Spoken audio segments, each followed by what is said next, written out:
1947 तक देश अंग्रेजों का गुलाम था, आज देश अंग्रेजी दवा का गुलाम है। देश को अंग्रेजों से आज़ादी दिलवाने के लिए हज़ारों फ्रीडम फाइटर्स ने अपनी आहुति दी, लेकिन उनमें से मुख्य नाम है चंद्रशेखर आज़ाद और बाल गंगाधर तिलक का। आज 23 जुलाई उनकी जयंती है और उनकी जयंती में उनको याद करते हुए हमें और आपको अपना फ़र्ज़ निभाना है।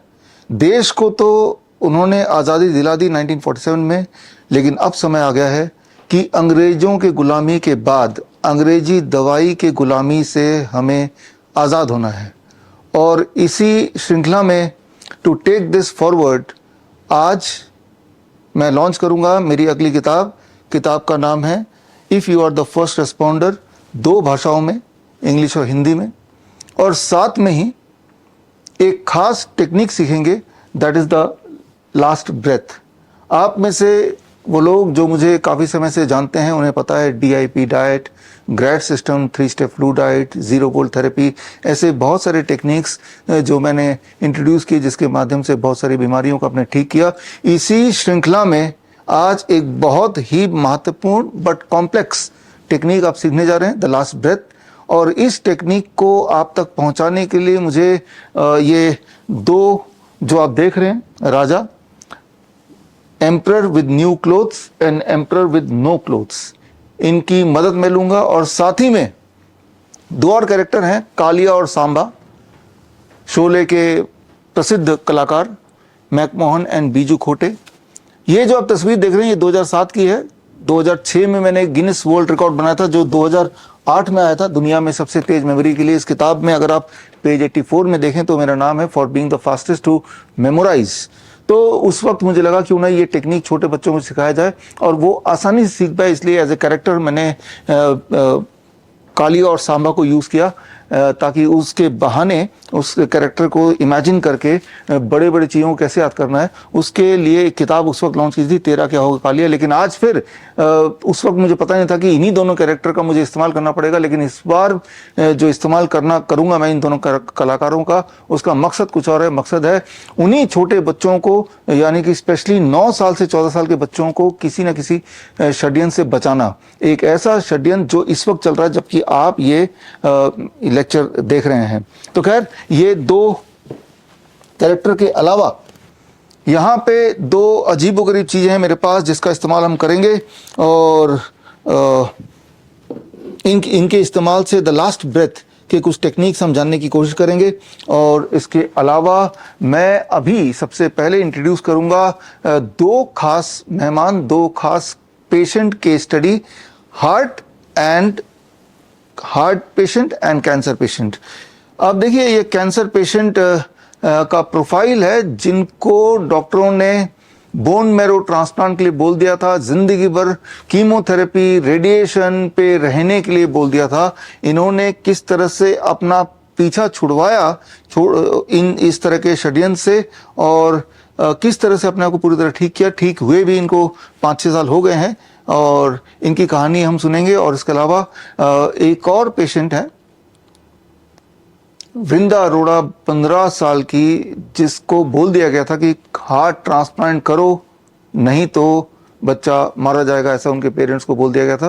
तो वृंदा अरोड़ा से मिलेंगे अभी, वृंदा अरोड़ा के फादर एंड मदर से मिलेंगे। तो कहाँ तो हार्ट ट्रांसप्लांट, कहाँ तो बोन मैरो ट्रांसप्लांट और कहाँ तो इन सब चीज़ों को छोड़ के सिंपल सा डाइट, द DIP डाइट, और उसके बाद इनकी ज़िंदगी पहली जैसी हो गई, नॉर्मल हो गई।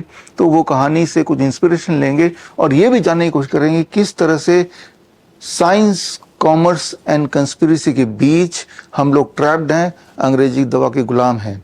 और इस गुलामी से बाहर निकलने के लिए आज की जो मेरी खास किताब की लॉन्चिंग है, ये किताब जो लोग मुझे देख रहे हैं इस वक्त आप करीब 100 से अधिक YouTube चैनल्स में लाइव ये मेरा लेक्चर देख रहे हैं, सुन पा रहे हैं।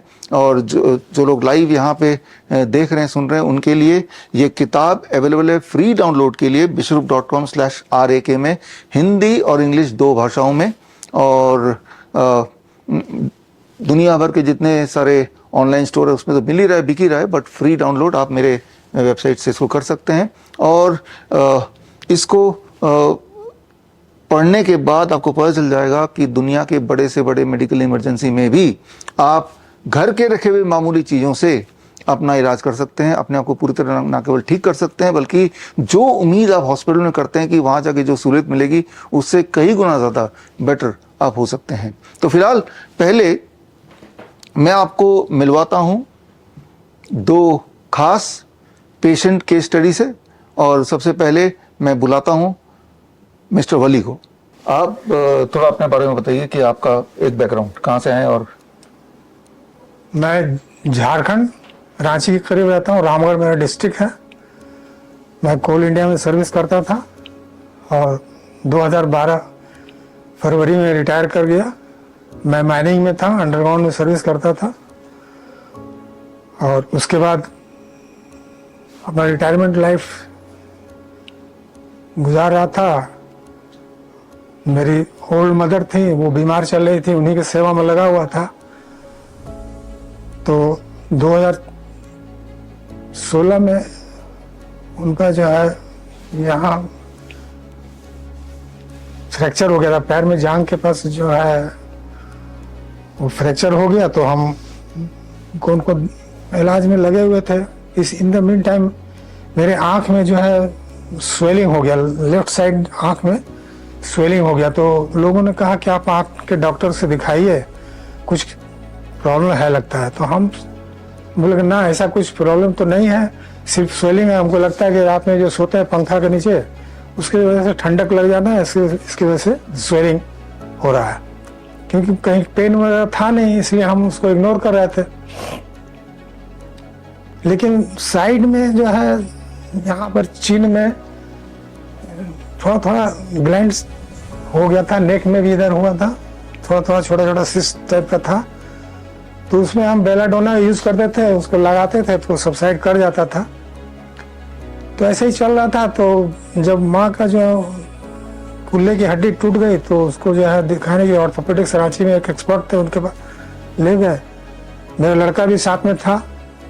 इत्तेफाक से वहीं पर एक शंकर मंत्रालय के डॉक्टर नौकरी छोड़ करके वहाँ अपना क्लिनिक खोले थे, आई स्पेशलिस्ट थे। तो लड़के ने कहा कि जो है जब आए यहाँ तो आप यहाँ दिखा लीजिए अपने आँख को भी। तो हम जो है डॉक्टर मलय वर्मा नाम था उनका, डॉक्टर मलय वर्मा, उनके पास गए और हमने अपना दिखाया आँख को। तो बोले कि हाँ, यहाँ आपको सिस्ट है, इसको ऑपरेट करना पड़ेगा और बायोप्सी में भेजना पड़ेगा, हमको डाउट कुछ है। तो हम तो एकदम डर गए उस वक्त। मेरा तो समझिए काटो तो खून नहीं हुआ, ऐसा हो गया। तो फिर खैर अब हम बोले ठीक है सर, सलाह मशवरा करते हैं तो हम कराएंगे ऑपरेशन। कितना टाइम लगेगा? तो बोले कि नहीं, आज एक दिन में हो जाएगा, आज ऑपरेशन करेंगे, कल छोड़ देंगे। तो हम बोले ठीक है, आते हैं तब। फिर हम बाहर निकले तो लड़के ने कहा कि सो आप अभी करा लीजिए, अभी यहाँ आ रहे हैं डेली, उसके बाद फिर अगर फिर चले जाएंगे तो फिर हम तो चले जाएंगे अपना सर्विस में, तो हम फिर अवेलेबल नहीं होंगे, अभी हम हैं तो करा लीजिए आप। तो हम उसी वक्त जो है फिर डॉक्टर पास रिटर्न होकर फिर गए, उनको बोले कि मेरा आप जल्दी से जल्दी कर दीजिए ऑपरेशन।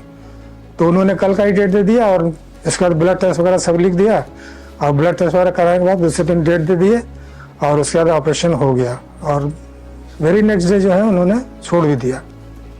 और उसका जो है वो जो उसका काट करके टुकड़ा मांस का जो है वो बायोप्सी में भेज दिए बॉम्बे, टाटा मेमोरियल। उसके बाद वहाँ से उसका रिपोर्ट आ गया, उसमें लिम्फोमा डिक्लेयर हुआ। तो उसी बीच में उनका दवा चल रहा था, जिससे जितने भी ग्लैंड्स थे सब साइड कर गया था, एकदम नॉर्मल आ गया था। तो हमने डॉक्टर साहब से कहा कि आपकी दवा से तो हम ठीक हो गए हैं, तो अब क्या ज़रूरत है हमको ऑन्कोलॉजिस्ट के पास जो भेज रहे हैं, अब क्या ज़रूरत है? तो बोले कि नहीं ये सब साइड क्या है, लेकिन वो फिर हो जाएगा, आप एक बार उनसे आप जा करके आप सलाह ले लीजिए क्या कहते हैं। तो हम मजबूर होकर के फिर जो है कोलकाता ठाकुर पुकुर रिसर्च सेंटर है, कैंसर रिसर्च सेंटर, वहाँ चले गए और जा करके वहाँ फिर एडमिट हो गए। एडमिट होने के बाद जो है सारा टेस्ट हुआ, बहुत तरह का टेस्ट हुआ, बहुत पैसा भी खर्चा हुआ। उसके बाद वहाँ फिर रेफर हो गया कि आपको केमो कराना होगा। एवरी 21 डेज के बाद आपको केमो कराना है, 6 केमो लिख दिया, आपको कराना है एवरी 21 डेज के बाद। उसके बाद फर्स्ट केमो के लिए हमको एडमिट किया गया। देन जो है केमो स्टार्ट हुआ। करीब 22 दिन, पहला ट्रिप में हमको तो 22 दिन करीब हमको रहना पड़ा। सारा टेस्ट होने के बाद हमको केमो हुआ और उसमें हमको करीब 1 लाख से ज़्यादा खर्चा हो गया पहला केमो में। बहुत कॉस्टली था। तो खैर 6 केमो कराने के बाद फिर जब रिव्यू में गए तो वहाँ डॉक्टर साहब ने रिव्यू में फिर से कह दिया कि अब 8 मेंटेनेंस करना पड़ेगा। एवरी 3 मंथ्स के गैप में आपको 8 मेंटेनेंस केमो कराना होगा। तो 16 नवंबर से स्टार्ट हुआ, फिर जो है हमको 18 अक्टूबर या नवंबर तक चला है, आपको 8 केमो चला। 2019 की बात है। हाँ, उसके बाद तो रिव्यू गया, 18 तक मेरा केमो हुआ। तो उसके बाद रिव्यू स्टार्ट हुआ फिर एवरी 3 मंथ। उसके बाद फिर उन्होंने इन द मीन टाइम जो है एक टेस्ट में हमको शुगर भी निकल गया, लेकिन शुगर का दवा तो हम नहीं खाए, वो अपनी तरफ से जो है फिर हम डाइट में कंट्रोल किए, उसमें शुगर कंट्रोल हो गया। उसके बाद जो है रिव्यू में एवरी 3 मंथ में जा रहे थे। लास्ट रिव्यू शायद नवंबर में हुआ, 2019 नवंबर में। उसके बाद फिर फरवरी में जाना था, तो लेकिन तो उस वक्त कोरोना आ गया। कोरोना के बाद जो है ट्रेन भी बंद हो गया और सारे हॉस्पिटल जो है कोरोना में डाइवर्ट हो गए, तो हम तो रिव्यू में जा भी नहीं पाए। मार्च में हमको एक यूट्यूब पर एक वीडियो मिला। डॉक्टर कोई सम गुप्ता थे हरियाणा के, जिनको फैमिली में सभी लोग डॉक्टर थे।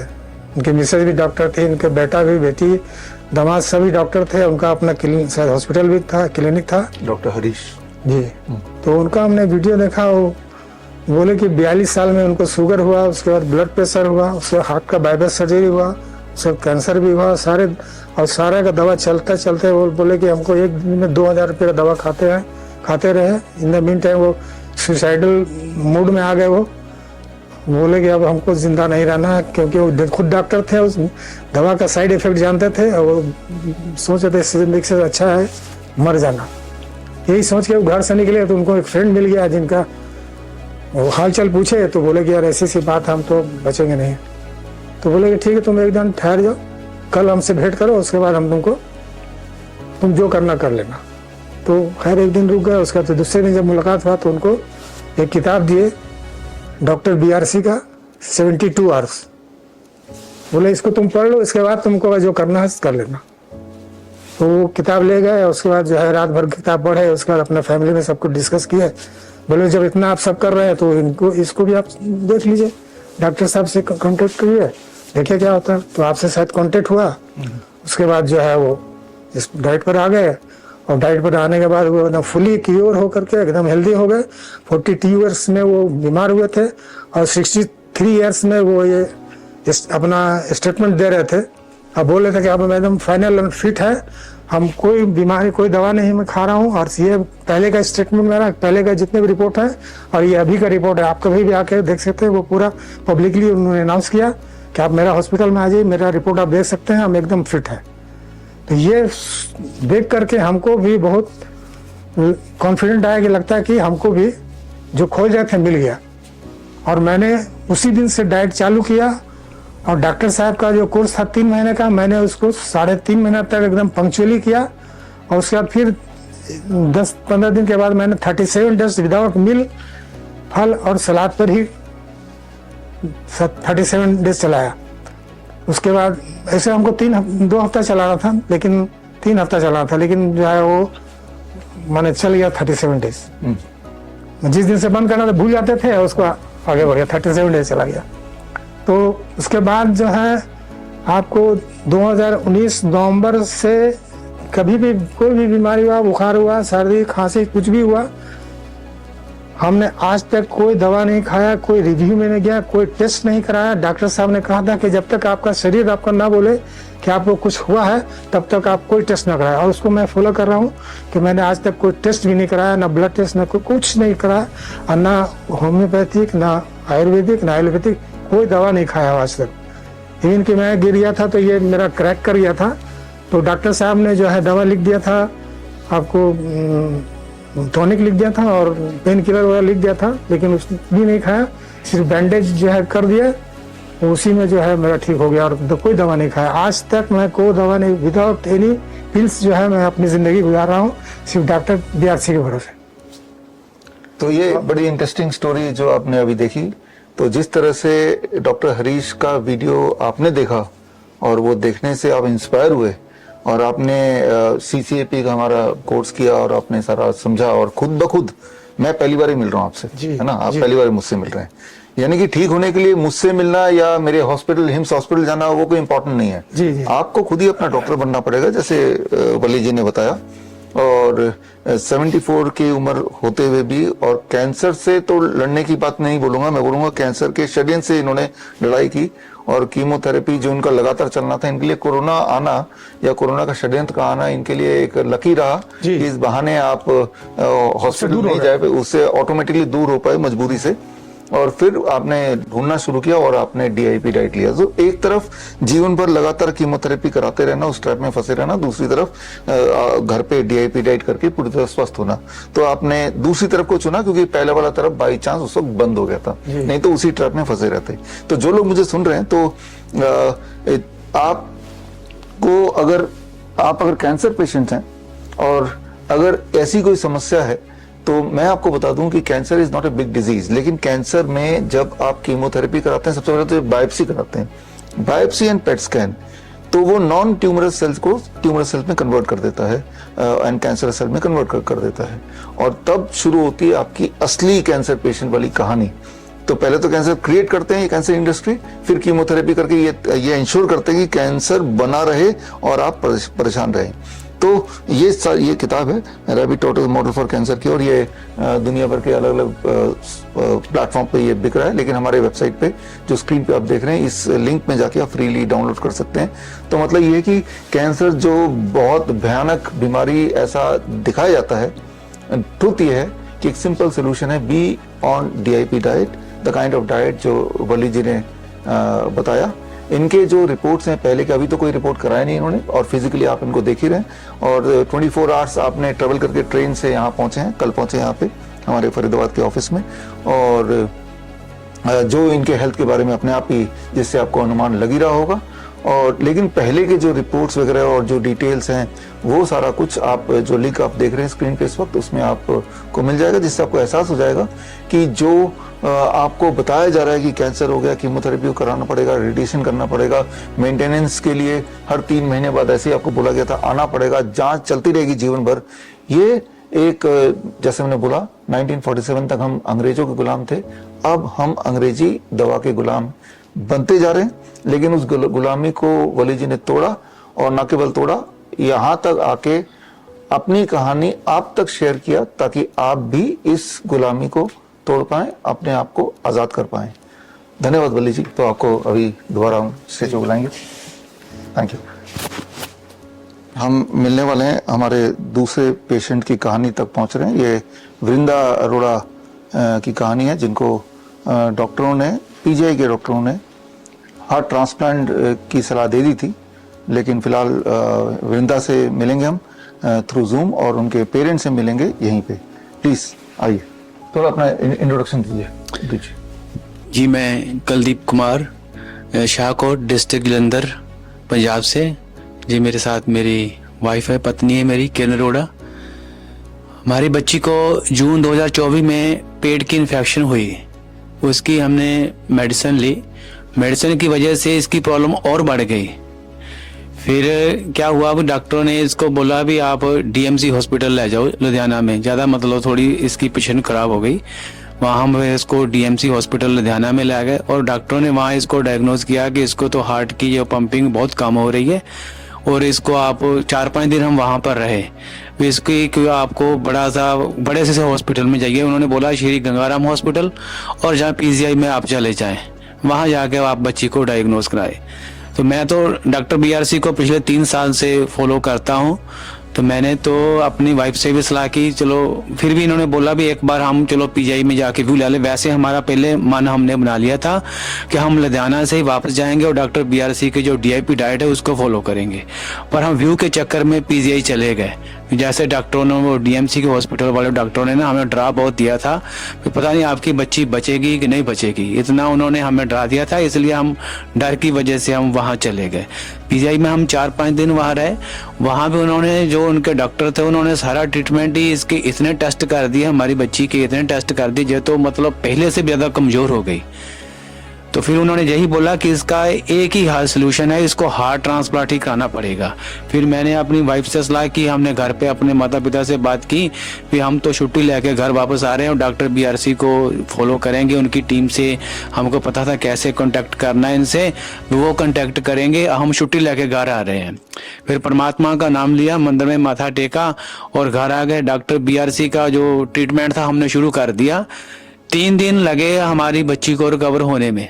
वहाँ डॉक्टर जैसे हमको बोल रहे थे पता नहीं बच्ची बचेगी कि नहीं बचेगी, बट वो डीआईपी डाइट से जो डॉक्टर बीआरसी का जो फार्मूला था, 3 दिन के बाद ही हमें इसके इम्प्रूवमेंट नजर आनी शुरू हो गई। और 10 दिन के बाद इस बच्ची ने एक शादी में डांस मचा के सबको हैरान कर दिया। हमारे सारे रिश्तेदार खुश हो गए। जो इतनी बच्ची 15-20 दिन लगातार ही हम हॉस्पिटल में रहे, अब बहुत बढ़िया तरीके से रिकवर हो गई। हम अपने दिल से डॉक्टर बीआरसी का धन्यवाद करते हैं। हमारे पास शब्द नहीं है किन शब्दों से उनका धन्यवाद करें। वाकई वो जो उनके लिए शब्द बोले जाते हैं, वो धरती पे भगवान है। वाकई वो धरती पे भगवान है। हम कोटि कोटि उनका धन्यवाद करते हैं। कुछ ऐड करना चाहेंगे? अच्छा, हाँ, मैं बच्ची की मदर, हम लोग इसे लेकर, जैसे इसे प्रॉब्लम शुरू हुई 31 मई को इसे प्रॉब्लम शुरू हुई, उस वक्त हम लोगों ने इसे हल्की सी मेडिसिन लेके दी। स्टार्टिंग में इसे पेट की प्रॉब्लम थी, पेट में इन्फेक्शन बताई गई। उसके बाद इसे जॉन्डिस डायग्नोस हुआ, उसका ट्रीटमेंट शुरू हुआ, बट उससे इसके पेट की प्रॉब्लम में कोई फ़र्क नहीं पड़ रहा था। तो हम लोगों ने इसे जलंधर में लेकर गए बच्चों के हॉस्पिटल। वहाँ पर इसे हार्ट की में प्रॉब्लम शो हुई। उन्होंने डायग्नोज किया कि इसकी हार्ट की पंपिंग में प्रॉब्लम है, आप किसी कार्डिक की तरफ ले जाओ इसे। तो हम लोग कार्डिक लुधियाना में लेकर गए। वहाँ पर इसकी पंपिंग 12 से 15% शो हुई। तो उन्होंने बोला कि इसका कोई सोल्यूशन नहीं है। काफ़ी सारे इसके टेस्ट हुए, टेस्ट में कोई बात नहीं आ रही थी, कोई प्रॉब्लम शो नहीं हो रही थी, किसकी वजह से इसकी हार्ट की पंपिंग में प्रॉब्लम आई। तो फिर उन्होंने हार्ट ट्रांसप्लांट की ओर हमें जाने को कहा, बट हम लोग हार्ट ट्रांसप्लांट की ओर नहीं जाना चाहते थे, हम लोग सर्जरी की तरफ नहीं जाना चाहते थे। हम लोग इसे ऐसे ही रिकवर करना चाहते थे, चलो इसकी रिकवरी ऐसे ही हो जाए किसी मेडिसिन के साथ या किसी और वजह से। तो उन्होंने हमें इतना मेंटली इतना टॉर्चर समझ लो किया, जब बच्चे के इतने ज़्यादा टेस्ट किए कि हम लोग इतना डर गए थे। हमें लगता था कि आज रात बच्ची सो रही है, पता नहीं कल सुबह हमारे साथ क्या होगा। बच्ची जब रात को, कई बार इसे इतनी ज़्यादा दिक्कत हो जाती थी वहाँ पर, तो हम लोग लुधियाना ने तो 5 दिन इसे ऑक्सीजन पर भी रखा। उन्होंने बोला कि इसकी कंडीशन इतनी सीरियस है जो ऑक्सीजन के बिना रह नहीं सकती। तो वहाँ पर मेंटली इतना हमें टॉर्चर किया गया कि हमें लगता नहीं था जो आज रात हम लोग मीनिंग सो रहे हैं, सुबह हमारी बच्ची सुबह उठेगी भी या नहीं। उन्होंने बोला था कि इसकी हार्ट बीट कभी भी बंद हो सकती है, भी इसके पास बिल्कुल भी टाइम नहीं है। अभी 2-4 दिन में ही अगर आपको डिसाइड करना है कि इसका ट्रांसप्लांट करवाना है या नहीं करवाना है, आपको 2-4 दिन में ही डिसीजन लेना पड़ेगा, क्योंकि अभी बच्चा आपका बोल रहा है, खा पी रहा है, उसके बाद ये एकदम से बंद हो जाएगा, इसका खाना पीना बोलना एकदम से बंद हो जाएगा। तो उस वक्त आपके पास टाइम नहीं बचेगा कि आप हार्ट ट्रांसप्लांट इसका करवा सको। इसकी लाइफ बहुत शॉर्ट, उन्होंने बोला कि इसकी लाइफ बहुत शॉर्ट है। तो फिर उन्होंने बोला कि आप ट्रांसप्लांट के लिए जहाँ तो इसे दिल्ली ले जाओ, जहाँ इसे चंडीगढ़ ले जाओ। फिर हम लोगों ने चंडीगढ़ जाने का चलो सोचा, हम लोग इसे चंडीगढ़ ले जाते हैं। चंडीगढ़ जाने के बाद भी उन्होंने इसकी ऑक्सीजन तो बंद कर दी, बट इसके इतने ज़्यादा टेस्ट किए जो लड़की फिजिकली तो वीक होनी ही थी, मेंटली भी इतनी ज़्यादा टॉर्चर हो गई कि इसे रात को भी डर लगने लगा। इसे खुद भी महसूस होने लगा कि इसकी लाइफ अब खत्म हो रही है। इसने 1-2 बार हमें खुद कहा भी कि मैं अब नहीं बचूंगी। किसी भी माँ बाप के लिए ये बात सुनना बहुत मुश्किल है कि उसका बच्चा खुद उन्हें बोल रहा है कि उसके पास अब टाइम नहीं है। उस वक्त हम लोगों के लिए कोई भी डिसीजन लेना इतना आसान नहीं था। हम लोग चंडीगढ़ में 5 दिन के लिए रहे। वहाँ इसके इतने ज़्यादा टेस्ट हुए कि इसकी वेन्स में ब्लड आना बंद हो गया। इसकी वेन्स से जो लास्ट डे जिस दिन हम लोग डिस्चार्ज हुए, सुबह इसके जो टेस्ट हुए और उसकी वेन से ब्लड नहीं आ रहा था, बट वो नर्स इतना मीनिंग से जबरदस्ती कर रहे थे टेस्ट लेने के लिए। तो बच्चा इतना ज़्यादा रो रहा, पूरे आईसीयू में सब लोग इसकी तरफ ही देख रहे थे। तो बच्चा इतनी ज़्यादा मेंटली स्ट्रेस में था। फिर उन्होंने बोला कि इसकी वेन्स में ब्लड नहीं आ रहा है, इसके गर्दन में पाइप डालनी पड़ेगी, उसके साथ हम लोग टेस्ट करेंगे आगे। तो उन्होंने एक डॉक्टर थे वहाँ पर, जूनियर डॉक्टर, उन्होंने हमारी कुछ हेल्प की। उन्होंने बोला कि जो कैनुला इसकी गर्दन पे लगेगा यहाँ पर, उसमें एक नीडल डाली जाएगी पहले। वो नीडल में भी इसके लंग्स में लग सकती है, उसकी वजह से इसके लंग्स में इन्फेक्शन हो सकती है। जहाँ इसके हार्ट में लग सकती है तो उसकी वजह से इसके हार्ट से ब्लीडिंग शुरू हो सकती है।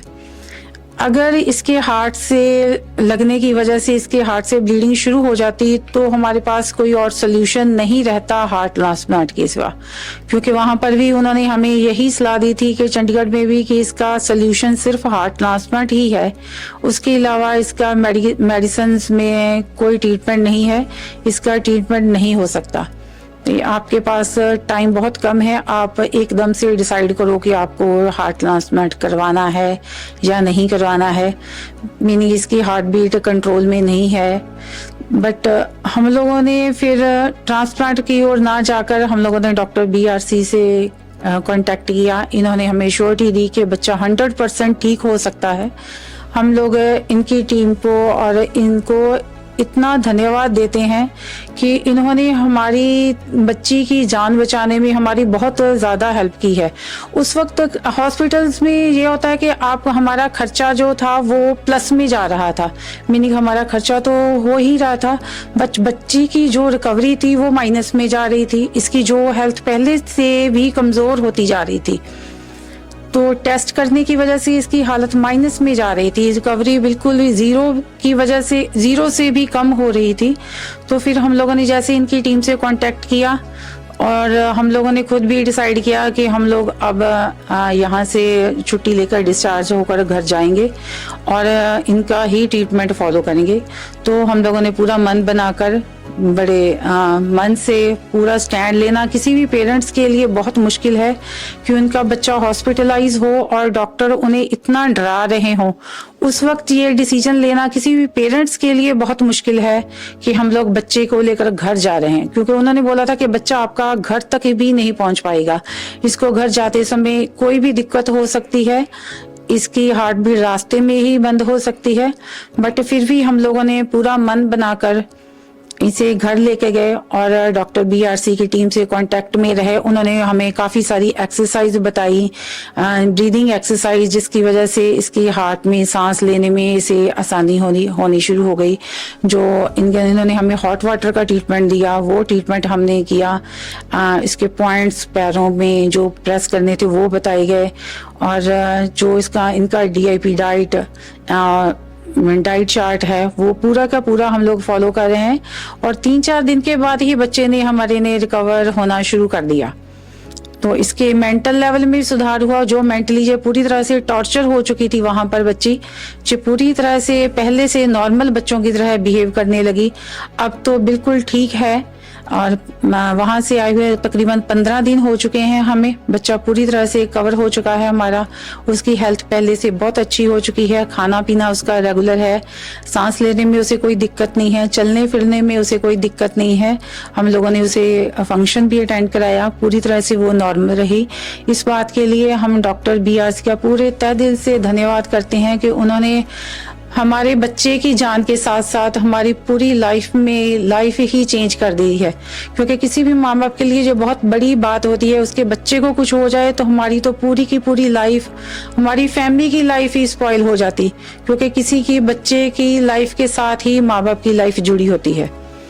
तो हम लोग पूरी तहे दिल से इनको धन्यवाद देते हैं, हमारे बच्चे की लाइफ को बचाने के लिए, हमारी लाइफ बचाने के लिए। और जो हमारा खर्चा हो रहा था इतना, वो भी नहीं हो रहा, क्योंकि हम लोग रेगुलर जो डाइट वगैरह दे रहे हैं बच्चे को, नॉर्मल दे रहे हैं, फ्रूट्स वगैरह दे रहे हैं, सैलड्स दे रहे हैं, वो नॉर्मल डाइट में ही आता है, उसमें कोई एक्स्ट्रा खर्चा नहीं होता है। Thank you sir. आपने देखा किस तरह से बहुत बड़ी दिखने वाली प्रॉब्लम का सिंपल सोल्यूशन हो सकता है। एक तरफ वो हार्ट ट्रांसप्लांट की बात कर रहे हैं, दूसरी तरफ एक simple diet fruits and vegetable की बात कर रहे हैं। तो एक बार वृंदा से मिल लेते हैं, बच्चे से मिल लेते हैं। बच्चा अभी is already on the screen, zoom के थ्रू बच्चा अपने घर पे है इस वक्त। एंड वृंदा, क्या आप मेरी आवाज सुन पा रहे हो? Yes sir. ओके, सो ये कैमरे को थोड़ा जूम करना है आपको, so that Vrinda can be seen by the audience. Vrinda, आप कौन सी क्लास में हो? 9th कौन से श्री स्कूल में? चैतन्य टेक्नो स्कूल इन पंसिया, ओके, ये कौन से शहर में है? कहाँ पे? शाहकोट। ओके, कौन सा शहर? District Jalandhar, Shahkot district Jalandhar. Shahkot district Jalandhar, Punjab. Okay, ठीक है ठीक है। अब कैसा फील कर रहे हो? सर अभी बहुत ज्यादा अच्छा फील कर रहे हैं। Very good very good very good very good. तो हाँ, मुझे भी देख के लग रहा है कि आप अच्छा फील कर रहे हो, ये बहुत ही अच्छी बात है। तो और आपको ये फ्रूट्स एंड वेजिटेबल डाइट खाने में कैसा लग रहा है? नो सर मुझे फ्रूट्स पसंद है वैसे तो। हाँ, तो अच्छा है, इसको अभी भी खाना, हमेशा के लिए खाना है ये, क्योंकि इससे आप कभी बीमार पड़ोगे तो फटाफट ठीक हो। बीमार तो हम पड़ते ही हैं, खांसी जुकाम बुखार ये सब चीज़ें, लेकिन फ्रूट्स एंड वेजिटेबल डाइट जब आप लोगे और लेते रहोगे तो हमेशा के लिए that will protect you from all kind of illness, right. तो आपसे मिलके जूम के थ्रू बड़ा अच्छा लगा, एंड हम उम्मीद करेंगे कि इस दिन इन पर्सन भी हम मिलेंगे। फिलहाल आप यहाँ फिजिकली तो प्रेजेंट नहीं हो, लेकिन आपके मम्मी पापा और एक हमारे पेशेंट या मित्र वली जी, आप भी आइए स्टेज पे, प्लीज कम, आइए आइए। और हम एक किताब आज रिलीज करेंगे, आपके मम्मी पापा जब घर में आएंगे तो ये किताब आपको दे देंगे। आइए।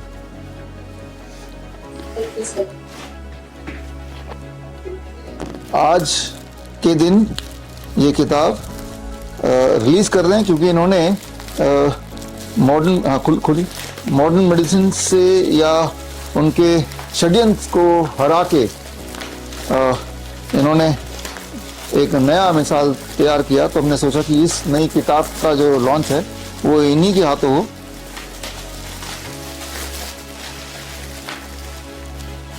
If you are the first responder, ये किताब का नाम है। ये किताब हिंदी इंग्लिश दोनों भाषा में है। ये किताब जो लोग मुझे अभी देख रहे हैं अलग अलग सोशल मीडिया प्लेटफॉर्म पे, ये किताब आपको अगर चाहिए तो आप स्क्रीन पे दिए हुए लिंक में जाके इसको फ्री डाउनलोड कर सकते हैं, हिंदी इंग्लिश में पढ़ सकते हैं। हालांकि अलग अलग ऑनलाइन स्टोर में ये बिक रहा है, लेकिन फ्री डाउनलोड हमारे वेबसाइट पे आपको मिल जाएगा। और ये सिर्फ एक किताब नहीं, किताब के साथ ये पूरा किट है, जैसा आप देख रहे हैं, रैपिड एक्शन किट। यानी कि जब भी कभी कोई मेडिकल इमरजेंसी हो तो आप उस वक्त लाचार ना फील करें, उसके लिए ये किताब है, छोटी सी किताब और साथ में एक किट। ये किट आप हमसे भी ले सकते हैं, किट खुद भी बना सकते हैं। वो कैसे? ये ई बुक को आप डाउनलोड कर लीजिए इस वक्त, और उसमें जो इंस्ट्रक्शन लिखे हैं उनको फॉलो कीजिए। किट बनाने के लिए क्या क्या सामान चाहिए वो फॉलो कीजिए। इसमें वीडियो लिंक्स बहुत सारे दिए हैं, जिसमें अगर बुक पढ़ के थोड़ी कंफ्यूजन हो तो वीडियो लिंक में जाके आप उसको प्रैक्टिकली भी देख सकते हैं। तो इस तरह से आप खुद का एक रैपिड एक्शन किट बना सकते हैं घर बैठे ही, घर के सामान से ही, ताकि कभी कोई बेहोश हो जाता है, कभी किसी को हार्ट अटैक आ जाता है, कार्डियक अरेस्ट हो जाता है, या अस्थमा अटैक हो जाता है, तो या नोजिया फील कर रहा है, वॉमिटिंग फील कर रहा है, इस तरह के इमरजेंसीज में 16 मेडिकल इमरजेंसीज में ये आपके लिए कारगर हो सकता है। यानी कि बजाय इसके कि आप हॉस्पिटल जाएं और दोबारा डॉक्टरों के ट्रैप में आ जाएं, उस प्रॉब्लम को वहीं आपने सॉल्व कर दिया bye using the science of integrated medicine, जहाँ आयुर्वेद है या नेचुरोपैथी है या एक्यूप्रेशर है या पोस्चरल मेडिसिन है। इनके साइंस के को यूज करते हुए बड़े दिखने वाले प्रॉब्लम का आसान सोल्यूशन घर बैठ के आप ले सकते हैं।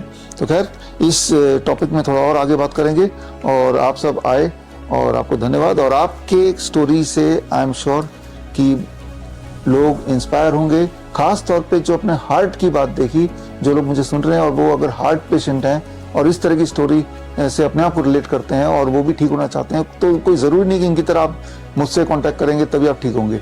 घर बैठे जहाँ भी बैठे हैं वहीं बैठ के आप DIP डाइट ऑनलाइन ढूंढ सकते हैं। और अगर और डिटेल में जानना है तो ये एक किताब है हार्ट केयर पे, fist and model for heart care, ये लास्ट ईयर हमने रिलीज़ की थी और ये किताब भी आप स्क्रीन पे दिए हुए लिंक में जाके फ्री डाउनलोड कर सकते हैं या फिर ऑनलाइन स्टोर्स हैं दुनिया भर के, वहाँ जाके खरीद भी सकते हैं। तो यानी कि बड़े दिखने वाले प्रॉब्लम का आसान सोल्यूशन हो सकता है, वो भी घर बैठे, वो भी विदाउट इवन मीटिंग मी और कमिंग टू माई हॉस्पिटल।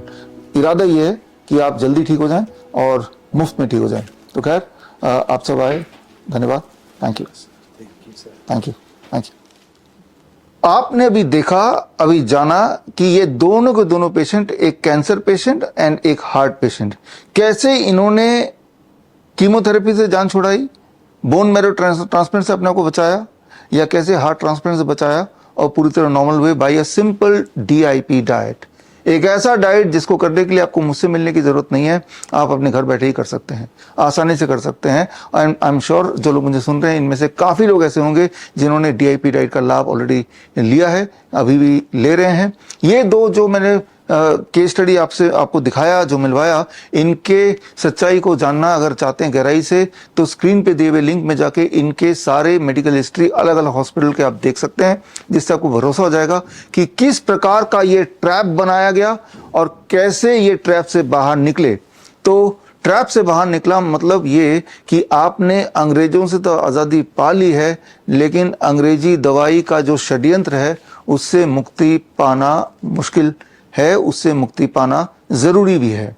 लेकिन एक सवाल जो दिमाग में आएगा वो सवाल ये कि ये सारी जो बड़े दिखने वाली बीमारियां हैं उनका इतना आसान सलूशन जैसे DIP डाइट होने के बावजूद भी बहुत कम इसका प्रचार क्यों है, बहुत कम इसका प्रोपेगेशन क्यों है।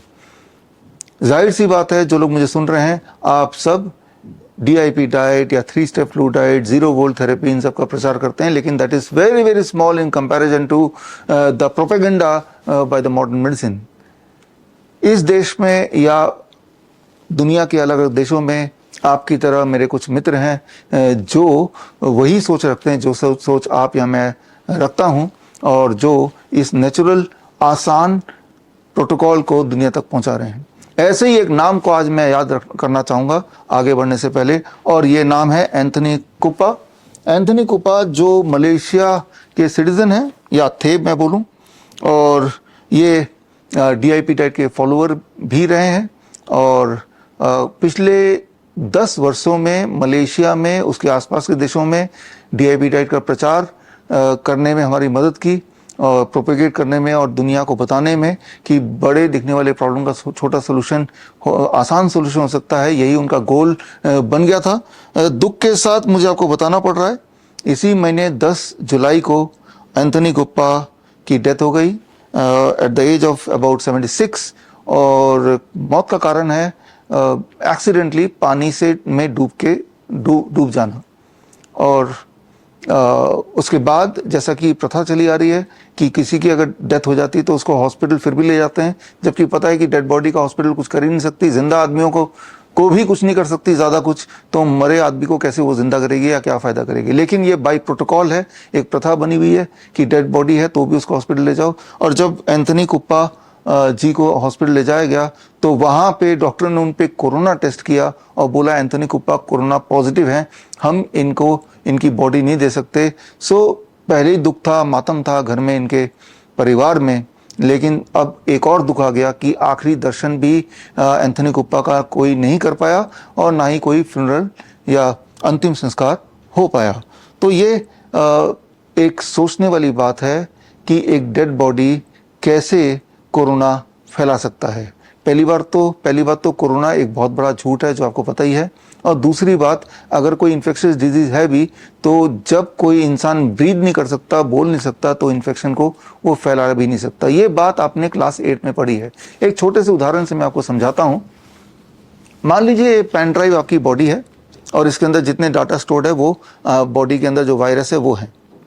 इसके अंदर जितने मर्जी डाटा स्टोर्ड हो, ये डाटा अगर आप चाहते हैं कि दुनिया में फैलाएं, ये तभी फैल सकती है जब इस पेन ड्राइव को लेके आप किसी कंप्यूटर से जोड़ेंगे।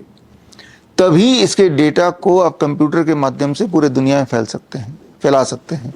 अदरवाइज ये बॉडी, इसके अंदर का डेटा बाहर निकल नहीं सकता।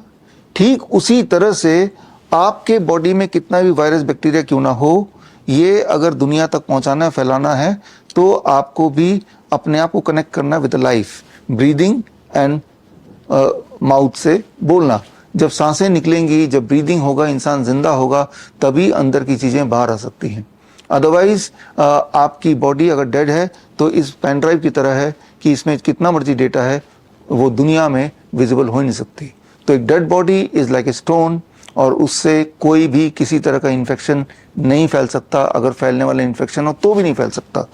तो इस सब के बावजूद भी आपने देखा पिछले 2-3 सालों में जब भारत में भी कोई इंसान मर जाता था तो डॉक्टर्स कोरोना पॉजिटिव के बहाने उसकी लाश देते ही नहीं थे। सवाल यह है कि उसकी लाश का क्या करते थे। उन दिनों ऐसे खूब सारे एविडेंसेस आए जो मेरे पास आज भी है, जिसमें ये सिद्ध होता था कि उस वक्त हॉस्पिटल्स अक्सर ऐलान कर देते थे किसी को अगर नया लंग चाहिए, किसी को अगर हार्ट ट्रांसप्लांट कराना हो, किडनी ट्रांसप्लांट कराना हो, आई ट्रांसप्लांट कराना हो, तो करोड़ों रुपए में वो सारे कुछ अवेलेबल उपलब्ध करा रहे थे उस वक्त हॉस्पिटल्स। जरा सोचिए, क्या आपके घर के आसपास या हमारे देश में कोई हार्ट बनाने की फैक्ट्री खुल गई है, कोई लंग बनाने की फैक्ट्री खुल गई है? आपको यह पता है कि हार्ट ट्रांसप्लांट तभी पॉसिबल है जब कोई इंसान मर गया हो और मरने के 4 से 6 घंटे के अंदर ही उसका हार्ट निकाल के किसी और के अंदर जहां ट्रांसप्लांट करना है उसके अंदर डाल दिया गया हो। ये तभी पॉसिबल है जब ये कोइंसिडेंस हो कि एक इंसान मरने वाला है और एक इंसान मर गया है, दोनों के बीच का गैप 4 से 6 घंटे का है और सक्सेसफुली उतने टाइम में हार्ट को उठा के डाल दिया। जबकि जो मैं सस्पेक्ट करता हूं, जिस तरह के रिपोर्ट पहले आ रहे थे, वो ये कि एक इंसान अपने पैरों पे चल के हॉस्पिटल गया, हॉस्पिटल ने टेस्ट किया, कोरोना पॉजिटिव बता के उसको हॉस्पिटल में धर लिया गया, जमा कर लिया गया और उसके बाद से वो कभी बाहर नहीं आया। क्यों ना ऐसा माना जाए कि उसको बंधक बना लिया और जब किसी का हार्ट ट्रांसप्लांट का ऑर्डर आया तब उसको मार डाला गया और उसके हार्ट को निकाल के बेच डाला गया। क्यों ना ऐसा मान लिया जाए। तो इस तरह के बहुत सारे खुलासे दुनिया भर में होते ही रहते हैं।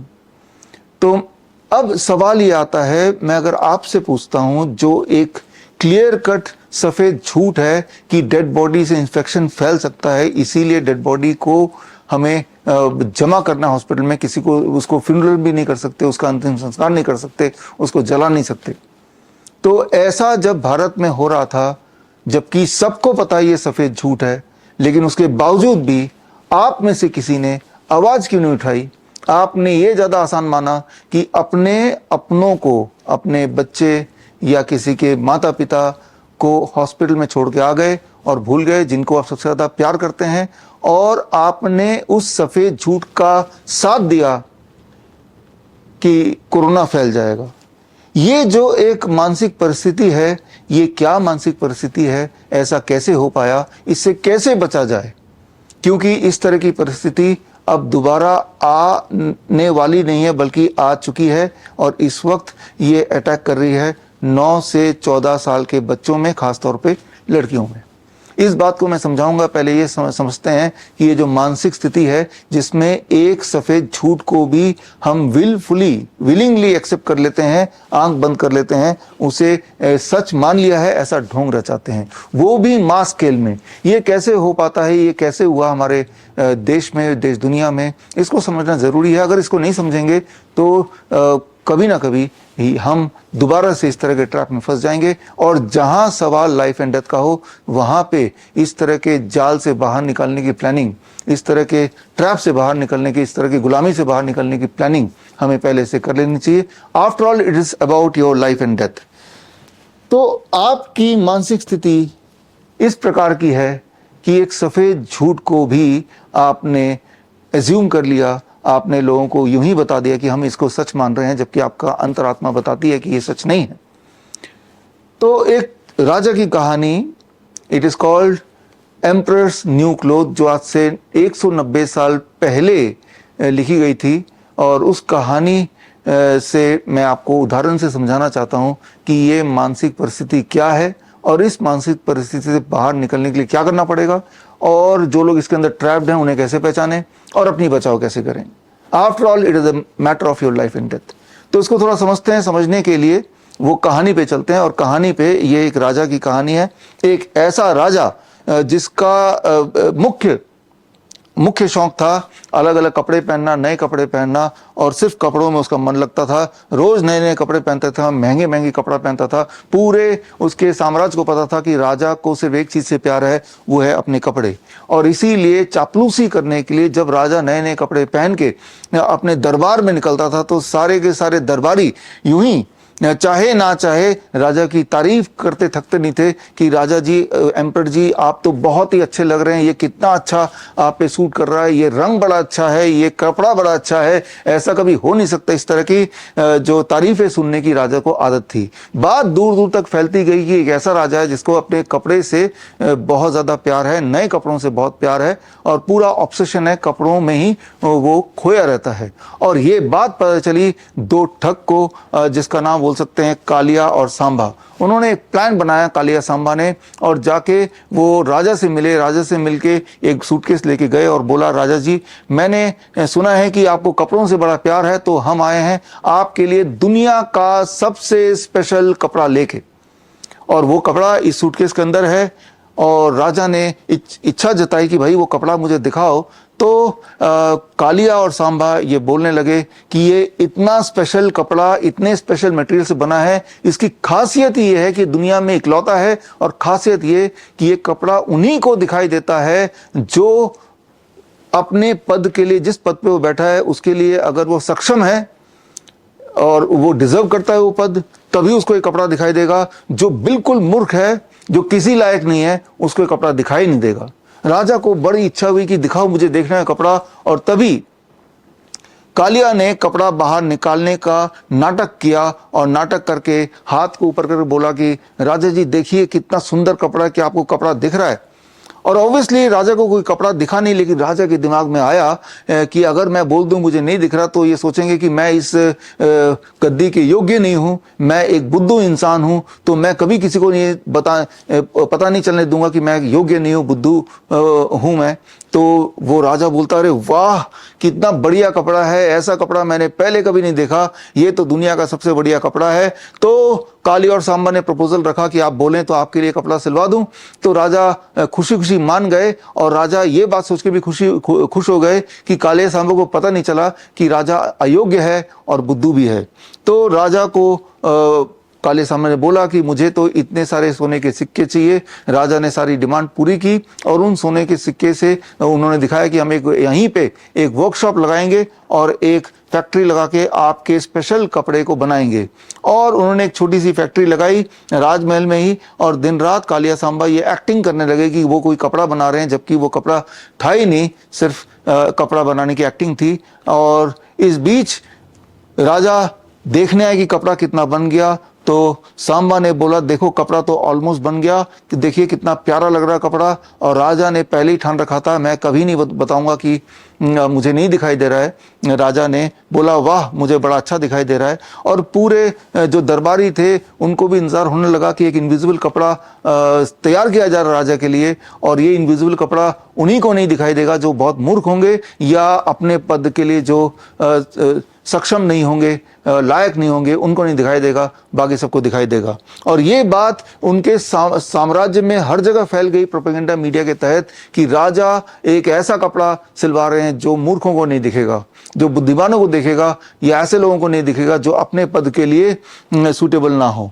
और फिर राजा को वो कपड़ा इन्होंने पहनाने की एक्चुअली एक्टिंग की, और राजा को भी एक्टिंग कर रहा था कि मैंने पहन लिया। और पहनाने की एक्टिंग के बाद कालिया और सांबा राजा को बोलने लगे, राजा जी आप तो बहुत ही खूबसूरत दिख रहे हैं, क्या लग रहा है आपको?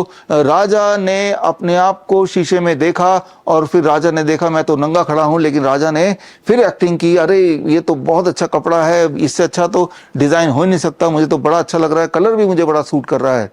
तो कालिया सांबा ने एक प्रपोजल दिया, क्यों ना इस कपड़े को पहन के आप पूरे अपने राजमहल का चक्कर लगाएं, अपने साम्राज्य का चक्कर लगाएं, इससे आपको ये भी पता चल जाएगा कि कौन कौन बुद्धू है जिसे कपड़ा नहीं दिखेगा, यानी कि वो बुद्धू, तो आपके लिए पहचान करना भी आसान हो जाएगा। तो राजा कालिया सांबा के बोलने पे, और कालिया सांबा भी कपड़े पकड़ रहे हैं, उसकी एक्टिंग करने लगे, जो कपड़ों का जो पीछे का पंख टाइप निकला होता है सुपरमैन की तरह, और वो राजा आगे के चलते और कालिया सांबा पीछे कपड़ा पकड़ने की एक्टिंग करते। और जब हमेशा की तरह वो अपने दरबारियों के सामने से निकल रहे थे, दरबारियों ने भी देखा और दरबारी उनके दिमाग में आया, अरे राजा ने तो कुछ पहना नहीं है, शायद मुझे कुछ दिखाई नहीं दे रहा, लेकिन मैं कभी नहीं बताऊंगा कि मुझे वो कपड़ा दिखाई नहीं दे रहा, नहीं तो राजा मुझे सोचेंगे कि ये तो बुद्धू है और अयोग्य है अपने पद के लिए। तो हमेशा की तरह दरबारियों ने राजा की तारीफ की, अरे राजा जी आपने कितने बढ़िया कपड़े पहने, मुझे सब कुछ दिखाई दे रहा है, बहुत ही अच्छे कपड़े हैं। राजा का कॉन्फिडेंस बढ़ गया कि मेरे सारे दरबारी बहुत ही इंटेलिजेंट है, बहुत ही योग्य है। अब इन्होंने डिसाइड किया कि चलो भाई अब एक साम्राज्य का भी चक्कर लगा लेते हैं, देखते हैं कि हमारे साम्राज्य में कितने योग्य लोग हैं और कितने अयोग्य लोग हैं। अब राजा बिल्कुल नंगे इसी तरह से अपने दरबारियों के साथ चक्कर लगाने अपने साम्राज्य में चले गए, और साम्राज्य में के लोगों को पहले से ही आइडिया था कि एक ऐसा कपड़ा पहन के राजा आने वाले हैं जो मूर्खों को नहीं दिखेगा, सिर्फ बुद्धिमानों को दिखेगा। तो जब लोगों ने देखा तो लोगों को भी कुछ दिखाई नहीं दिया, कोई कपड़ा दिखाई नहीं दिया, लेकिन लोगों ने भी अपने मन में वही बात रखी कि शायद अगर मैं बोल दूं कि कुछ दिखाई नहीं दे रहा तो राजा सोचेगा कि ये बुद्धू है या अयोग्य है और मैं कभी ये होने नहीं दूंगा। तो लोगों ने भी नाटक किया, अरे राजा जी कितने अच्छा लग रहा है वो कपड़ा, आप पे तो बहुत अच्छा सूट कर रहा है, मुझे सब कुछ दिखाई दे रहा है। ऐसे में एक छोटा बच्चा वो बोल पड़ा कि राजा जी तो नंगे हैं, राजा जी तो नंगे हैं। और ये सुनते ही एक और छोटी बच्ची वो भी बोल पड़ी, अरे राजा जी ने तो कोई कपड़े नहीं पहने हैं। और ऐसे करके कुछ बच्चे जब बोलने लगे और साथ साथ बाकी जो प्रजा थी वो भी फिर साथ साथ बोलने लगे, और तब भी जब सारी प्रजा बोलने लगी the emperor has no clothes on, the emperor has no clothes on, लेकिन फिर भी राजा ने एक्टिंग की कि उन्होंने कपड़े पहने हुए हैं, और उसी स्टाइल में वो अपने दरबारियों के साथ अपने किले में, अपने महल में दोबारा चले गए। राजा को तो एक सबक मिल ही गई, लेकिन एक सबक आपको मिलना बाकी है। ये जो एक मेंटल बिहेवियर है इसे बोला जाता है naked emperor syndrome. Naked emperor syndrome का मतलब सोशल कंफर्मिटी। सोशल कंफर्मिटी का मतलब यह है कि सोशल प्रेशर को देखते हुए कोई सफेद झूठ को एज्यूम कर लेना, मान लेना या एक्टिंग करना कि मुझे ये सच ही लग रहा है, ताकि आप लोगों से अलग ना दिखो। इस डर से आप किसी भी झूठ का पार्ट बन सकते हो। That is known as naked emperor syndrome. इस पे कई सारे रिसर्च पेपर्स हैं जो आप देख रहे हैं। खास तौर पे एक रिसर्च पेपर ये है जो कोरोना के टाइम पे आया था 2021 में, जिसमें ये देखा गया था। हालांकि लोगों को, अधिकतर लोगों को पता चल गया था कि कोरोना एक सिर्फ और सिर्फ एक ढोंग है, एक मनगढ़ंत इमेजिनेशन है, लेकिन फिर भी सब लोग, इवन डॉक्टर्स भी, साइंटिस्ट भी, नेकेड एम्परर सिंड्रोम के तहत उस सफेद झूठ को खुद ही सच मान रहे थे या एक्टिंग कर रहे थे कि ये सच है। तो ये रिसर्च पेपर आप देखेंगे तो बड़े मजेदार लगेगा, लेकिन यहाँ पे मजे की बात नहीं है। यहाँ पे इंपॉर्टेंट बात यह है कि बात आपके लाइफ एंड डेथ की है। वो ऐसे कि मैंने 2 साल पहले आपको सबूत दे के बता दिया था, जो RT-PCR टेस्ट है, वो RT-PCR टेस्ट आप किसी भी सैंपल पे कीजिए, मक्खी पे कीजिए, मच्छर पे कीजिए, कुत्ते पे कीजिए, बिल्ली पे कीजिए, टमाटर पे कीजिए, खरबूज पे कीजिए, कोई भी लिविंग सैंपल को अगर 10 बार टेस्ट करते हैं RT-PCR टेस्ट में, 10 में से 1 बार पॉजिटिव आता है और 9 बार नेगेटिव आता है। फिर दोबारा टेस्ट करेंगे उसी नंबर ऑफ सैंपल्स को, तो every time about 10% of the test will be on average positive, right, और 90% विल बी नेगेटिव। यानी कि आपने 100 लोगों का ग्रुप लिया, उन सबका टेस्ट कर दिया, तो उसमें से कोई ना कोई 10 लोग कोविड पॉजिटिव पाए जाएंगे। फिर 19 और लोगों को दोबारा टेस्ट किया, तो जो लोग 10 लोग कोविड पॉजिटिव पाए गए थे वो नेगेटिव हो जाएंगे, और जो नेगेटिव थे वो पॉजिटिव हो जाएंगे। यानी कि कॉइन टॉस की तरह वो एक रैंडम टेस्ट है, उसका किसी कोविड से, किसी फ्लू से, किसी इन्फेक्शन से, किसी वायरस से दूर का कोई लेना देना नहीं है। इस चीज को मैंने साबित किया था, एक्सपेरिमेंट करके दिखाया था। ये किताब मैंने 2022 में लॉन्च किया, और ये एक्सपेरिमेंटली आप भी साबित कर सकते हैं। कोई भी लिविंग थिंग का आप सैंपल ले जाइए, 10, 15, 20 सैंपल ले जाइए किसी भी कोविड टेस्ट में, लैब में आज भी, और उनको ये नहीं बताइए कि ह्यूमन सैंपल ने, उनको सिर्फ ये बताइए, टेस्ट करके दिखाए कि पॉजिटिव है कि नेगेटिव है। आपको दूध का दूध और पानी का पानी पता चल जाएगा, और आप देखेंगे कि जिस टेस्ट को आधार बना के लॉकडाउन लगाया गया, जिस टेस्ट को आधार बना के आपको अपने घर में कैद कर दिया गया, और भारत में और दुनिया भर में भी जो गरीब और गरीब होते चले गए और अमीर होते चले गए, ये एक षड्यंत्र था। लेकिन वो षड्यंत्र ऐसा नहीं कि अब आपको पता नहीं है, आपको वो षड्यंत्र का पता चल चुका है। लेकिन फिर भी आज के समाज में अधिकतर लोग वो नेकेड एम्परर सिंड्रोम के से ही पीड़ित हैं। तो इसीलिए आप सोशल कन्फर्मिटी के हिसाब से चलते हैं और किसी भी सफेद झूठ में पार्टिसिपेट करने के लिए विलिंग रहते हैं। लेकिन अब मैं जो आपको बताने जा रहा हूं कि इस एटीट्यूड से क्या नुकसान हो सकता है, ये जब आप समझ जाएंगे तो अब मुझे लगता है उसके बाद नेकेड एम्परर सिंड्रोम से आप बाहर जरूर निकलेंगे। यहां पे जो बच्चा, आपने जो कहानी में बच्चे की बात की, वो बच्चा is a symbol of honesty, innocence, truth. तो जिस तरह से 1947 से पहले कुछ लोग ऐसे पैदा हुए थे जिन्होंने इनोसेंस दिखाया, ऑनेस्टी दिखाया, ट्रुथ का साथ दिया, करेज का साथ दिया, चंद्रशेखर आजाद, बाल गंगाधर तिलक और ऐसे हजारों और फ्रीडम फाइटर, जिसके बदौलत देश आजाद हुआ। लेकिन शायद आज ऐसे लोगों की थोड़ी कमी है जो सच को सच बता सके, जो झूठ का पर्दाफाश कर सके, जो सच का साथ दे सके। लेकिन अब जो मैं आपको कहानी बताने जा रहा हूं, ये एक सच्ची कहानी पे आधारित है, एक सच्ची घटना पे आधारित है। It is based on the true story. और यहाँ पे अब टारगेट में है छोटे बच्चे, ऐसे बच्चे जो 9 से 14 साल के बच्चे हैं, खास तौर पे छोटी बच्चियां, छोटी लड़कियां 9 साल से 14 साल की। इस कहानी को बताने के लिए मैं एक कैरेक्टर यूज करूंगा, चतुर रामालिंगम। ये जो आप फोटो देख रहे हैं 2010 की फोटो है। 3 इडियट्स मूवी एक आई थी और उसके बाद मुझे लगा कि 3 इडियट में जो चतुर रामालिंगम का कैरेक्टर है, क्यों ना उस कैरेक्टर को यूज करके एक कॉमिक बुक बनाया जाए और वो उस बुक के माध्यम से मेमोरी माइंड टेक्निक्स कैसे लोगों को सिखाना है। तो वो सारे हिसाब से एक मूवी भी बनाई थी, the 4th idiot animated movie, और उसमें जो आवाज थी वो उमी वैद्य यानी कि चतुर रामालिंगम का ही था। लेकिन तब मुझे नहीं पता था कि चतुर रामालिंगम के कैरेक्टर को दोबारा से कभी यूज करना पड़ेगा उन्हीं बच्चों के लिए। लेकिन इस बार बात है उनके लाइफ एंड डेथ का, छोटे बच्चों के लाइफ एंड डेथ का, हमारे भारत देश के। एक कंस्पिरेसी जो ऑलरेडी शुरू हो चुकी है, जबकि आप ये वीडियो देख रहे हैं, ये लेक्चर, जबकि आप ये लेक्चर सुन रहे हैं, तो ये कंस्पिरेसी आपके लिए जानना जरूरी है, क्योंकि आपके लाल, आपके बच्चे, राइट, उन पे एक खतरा है। तो खैर, इस खतरे को आप तक आसानी से समझ आपके भेजे तक, आपके दिमाग तक, in spite of the fact कि आप नेकेड एम्परर सिंड्रोम से ग्रस्त हैं।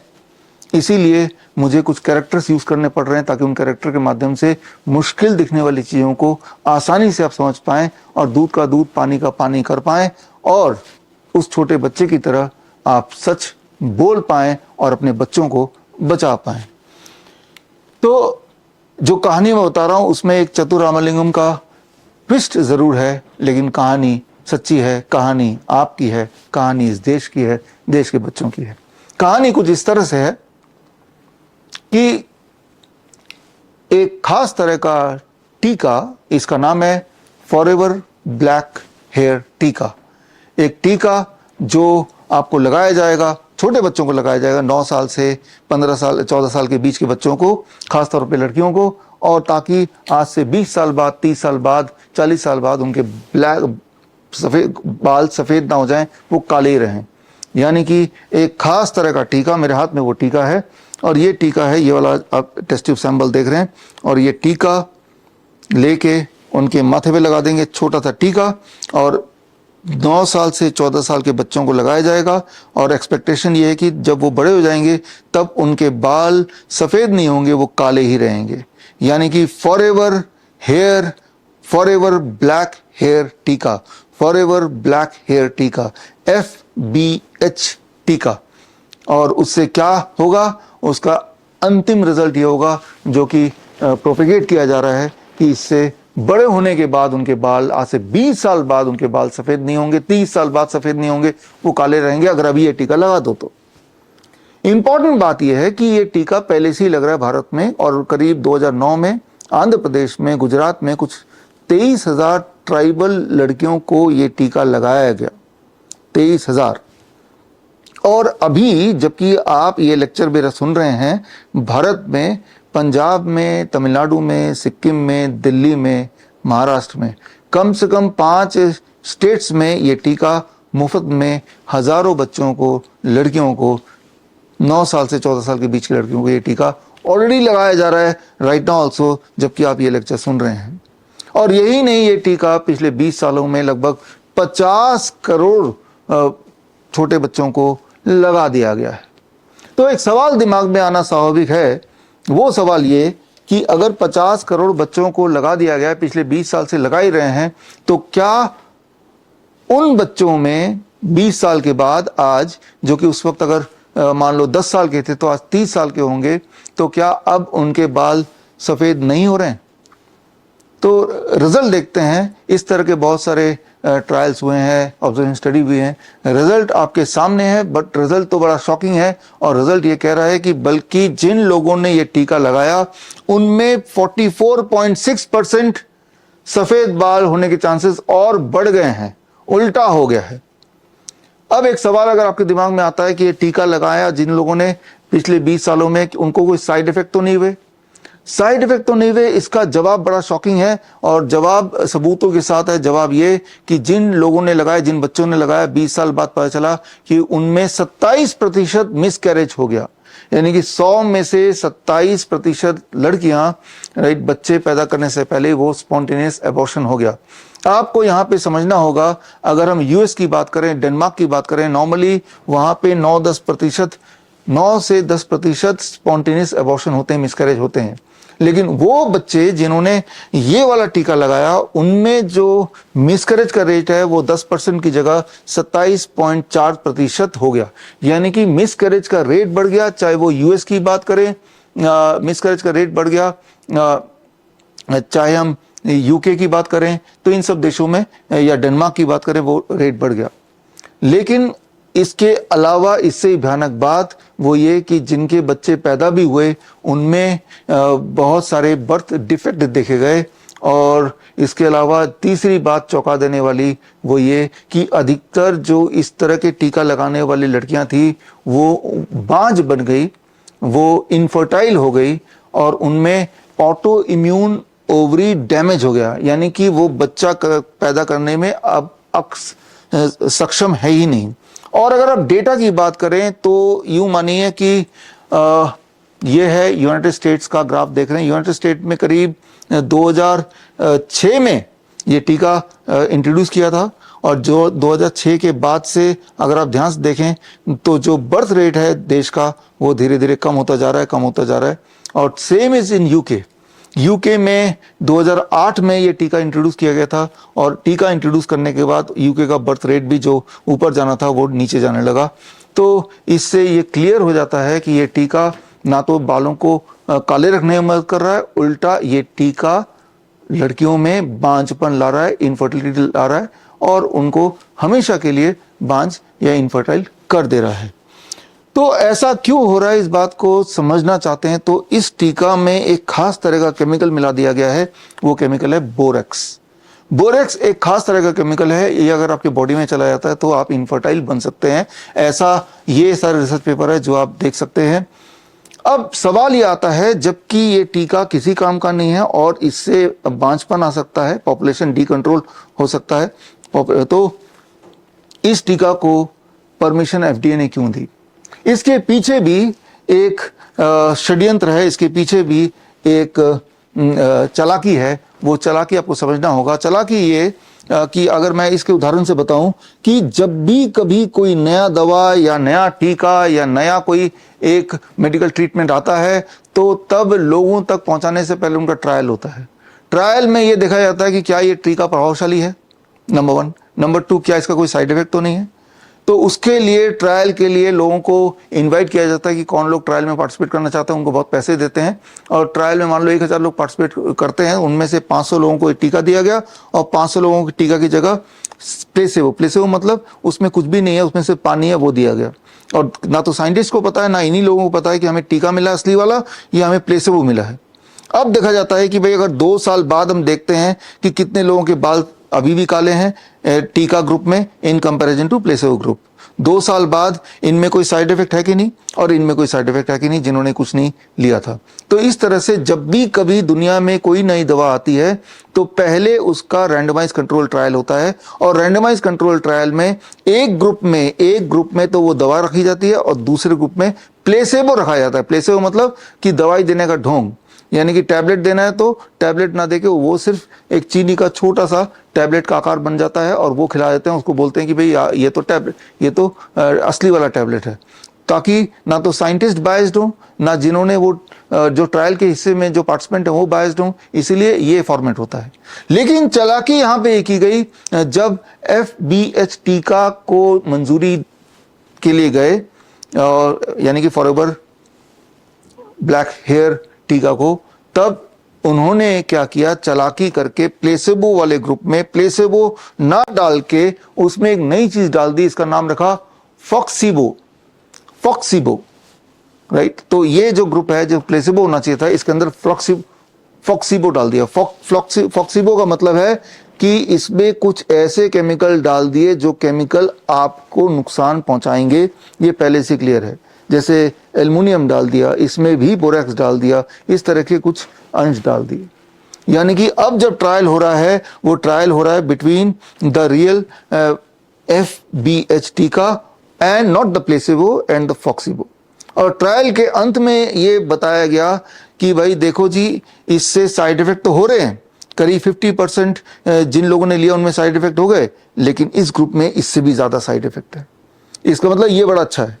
तो इसमें साइड इफेक्ट है लेकिन इसमें भी साइड इफेक्ट है और ये इससे ज्यादा अच्छा है, राइट। इस तरह का एक ट्रायल बना दिया, एक बोगस ट्रायल, और उस ट्रायल को बेसिस मान के FDA ने एक हरी झंडी दे दी। और ये ट्रायल का पूरा, अगर आपको सब कुछ पढ़ना है उसके बारे में, तो ये एक मैनुअल है जो उसी कंपनी का है, मर्क कंपनी का। ये मैनुअल आप पढ़ सकते हैं। मैनुअल डाउनलोड करने के लिए आप ये लिंक यूज कर सकते हैं। तो जो मैं आपको बता रहा हूँ ये एक फिक्शन लगेगा आपको, लेकिन ये आज की सच्चाई है। किस तरह से ट्रायल हुए और किस तरह से ट्रायल एक दिखावा करके ये टीका को लाया गया फॉर द कॉमन मैन। तो अब जबकि 20 साल लगभग हो चुके हैं इस टीका के आए, और जबकि 50 करोड़ डोजेज लग चुके हैं, तो जाहिर सी बात है लाखों करोड़ लोगों को इसका साइड इफेक्ट हो चुका होगा। बहुत सारे करोड़ों या लाखों लड़कियां ऑलरेडी बांझ बन चुकी होंगी, कई लोगों की साइड इफेक्ट से मृत्यु हो चुकी होगी। तो क्या दुनिया भर में इस टीका के खिलाफ कानूनी कार्रवाई हो रही है? जवाब है हाँ। और अगर आप वो कानूनी कार्रवाई क्या है ये जानना चाहते हैं, तो मैंने पूरे दुनिया भर के इस टीका के विरुद्ध जो कानूनी कार्रवाई हुई है वो मैंने लिस्ट किया है। ये देखिए, अलग अलग देशों में जो कानूनी कार्रवाई हो रही है वो यहाँ पे एक एक करके मैं आपको दिखा रहा हूँ। और ये दुनिया भर में नहीं, भारत में भी हुआ है। भारत के सुप्रीम कोर्ट में भी केस गया है 2014 में। ये डेट 2014 30 जून 27 to 30 जून 2014 का ये आप देख रहे हैं, और ये लिंक के माध्यम से वो कानूनी कार्रवाई आप देख सकते हैं। लेकिन अब 10 साल हो गए हैं भारत में सुप्रीम कोर्ट में इस टीका के खिलाफ कानूनी कार्रवाई होते हुए, लेकिन हुआ क्या? हुआ वही जो हमेशा होता रहता है। तारीख पर तारीख, तारीख पर तारीख, तारीख पर तारीख, तारीख पर तारीख मिलती रही है, लेकिन इंसाफ नहीं मिला मिलोड, इंसाफ नहीं मिला। मिली है तो सिर्फ ये तारीख पे तारीख। और वो तारीख पे तारीख तो एक तरफ चली रही है, और दूसरी तरफ प्रोपेगेंडा मीडिया अभी भी इस टीका को प्रमोट कर रहा है और इसको हर इंसान तक पहुंचाने के जिद पे अड़ा हुआ है। हर बच्चे के बॉडी में इस टीका को पहुंचाने में पड़ा हुआ है। आए दिन आप सब ने इस टीका के प्रमोशन दरबारी और सिलेक्टेड प्रजा के माध्यम से आप तक पहुंचाया है, आपने देखा है। लेकिन अगर आप बोलते हैं कि टीवी में ऐसा कोई टीका के बारे में हमने सुना नहीं, टीवी में ऐसा किसी को बोलते हुए सुना नहीं, तो अभी आपकी आंखें खुल जाएंगी और किस चीज की मैं बात कर रहा हूं आपको समझ आ जाएगा। लेकिन यहां जरूरत है चतुर रामालिंगम का वो ट्विस्ट। चतुर इस सदमे से रिकवर करता उससे पहले रैंचो ने उसकी स्पीच के चंद शब्द बदल डाले, जैसे चमत्कार बन गया बलात्कार। पिछले 32 साल से इन्होंने निरंतर इस कॉलेज में बलात्कार पे बलात्कार किया। तो जिस तरह से रैंचो ने चतुर्लिंगम के साथ एक छोटा सा छल किया था, ठीक उसी तरह से आपको सारा कुछ समझाने के लिए मैंने एक छोटा सा प्लान बनाया था। और वो प्लान ये कि जहां जहां मैंने बोला फॉरएवर ब्लैक हेयर टीका, वो उस चीज को हटा दे, उसकी जगह लिख दीजिए FBH की जगह HPV वैक्सीन। और जहां जहां मैंने बोला सफेद बाल बीमारी, सफेद बाल वो सफेद नहीं रहेगी, सफेद होगी नहीं, वहां वहां पे आप बीमारी का नाम लिख दीजिए cervical cancer. I am sure अब आप रिलेट कर पा रहे होंगे। अगर आप प्रोपेगेंडा मीडिया देखते हैं, आप डेली अखबार पढ़ते हैं, तो ये खबरें कुछ ज्यादा ही प्रमोट की जा रही हैं कि HPV वैक्सीन बच्चों को लगाया जाएगा, लड़कियों को लगाया जाएगा, लगाया जा रहा है 9 साल से 14 साल के बच्चों को, ताकि बड़े होने पे उनको सर्वाइकल कैंसर ना हो जाए। अभी वैक्सीन लगा लो, जब 30 साल 40 साल के हो जाओगे तब आपको सर्वाइकल कैंसर नहीं होगा। ऐसा प्रिटेंड किया जा रहा है कि हम तो आप बच्चे की भलाई चाहते हैं, उनकी जान बचाना चाहते हैं तब के लिए, ताकि अभी हम कुछ करें ताकि तब दिक्कत ना हो। जबकि मैंने आपको ऑलरेडी दिखा दिया कि इस सर्वाइकल कैंसर के वैक्सीन, HPV वैक्सीन के अगेंस्ट जो सच्चाई क्या है, उसके सारे आंकड़े विद ऑल द रिपोर्ट्स मैंने आपके सामने पेश कर ही दिया। लेकिन इसके बावजूद भी क्यों ऐसा है कि ये प्रमोट हो रहा है अखबारों में, और बड़े बड़े लोग या जिन्हें हम बड़े मानते हैं वो खुल के इसका प्रमोशन कर रहे हैं। अगर आपको अब भी नहीं समझ आ रहा या आप रिकॉल नहीं कर पा रहे हैं प्रोपेगेंडा मीडिया में, या आप मीडिया देखते रही हैं, तो छोटा सा मैं आपको क्लिपिंग दिखाता हूं निर्मला सीतारमण का, जो कि फाइनेंस मिनिस्टर है, किस तरह से HPV वैक्सीन का प्रमोशन कर रही हैं। Cervical cancer vaccination. Our government will encourage vaccination for girls in the age group of 9 to 14 years for prevention of cervical cancer. अभी आपने निर्मला सीतारमण को देखा, और अब देखते हैं सुधा मूर्ति, जिन्होंने पार्लियामेंट में खड़े होकर इसी खतरनाक डेडली HPV वैक्सीन का प्रमोशन किया। सुधा मूर्ति, जिनकी किताबें मैं और मेरी 10 साल की बेटी एक साथ पढ़ते हैं और उस किताबों से बहुत सारे ज्ञान लेते हैं, बहुत सारा इंस्पिरेशन लेते हैं। लेकिन अब इन किताबों की लेखिका सुधा मूर्ति कुछ ऐसा बोल रही हैं जो मेरे बच्चे को, क्योंकि वो भी 9 से 14 साल के ब्रैकेट में है, को आगे जाके इनफर्टाइल बना सकता है या बहुत सारी और बीमारियां ला सकता है। और इसके कंस्पिरेसी का जाने अनजाने, या तो मैं ये बोलूँगा नेकेड एम्प्रेस सिंड्रोम के तहत इसका हिस्सा बन रही हैं, और जो सारे एविडेंस उसको इग्नोर करके, आंख बंद करके पब्लिकली इसको प्रमोट कर रही हैं।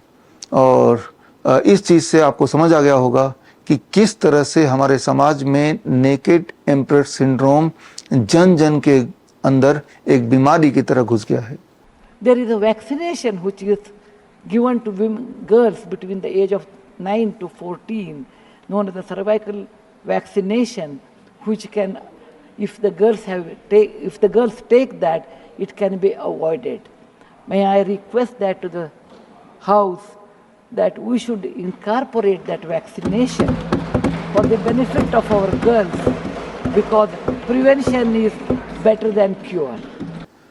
अभी तो मैंने बात की दरबारी की, लेकिन अब बात करता हूँ कुछ प्रजा की। यहाँ तक कि बहुत सारे डॉक्टर्स जो बड़े बड़े पोजीशन पे हॉस्पिटल्स में हैं, वो भी HPV वैक्सीन्स को प्रमोट कर रहे हैं, मानो एक अमृत, एक रिवोल्यूशन आ गया है। लेकिन इस बीच शायद आज भी थोड़े से ऐसे लोग हैं हमारे देश में जो उस बच्चे की तरह हैं, उस बच्चे की तरह जो सच बोलने की जिन्होंने कसम खाई है। उनमें से एक ग्रुप का नाम मैं लूँगा, अवेकन इंडिया मूवमेंट।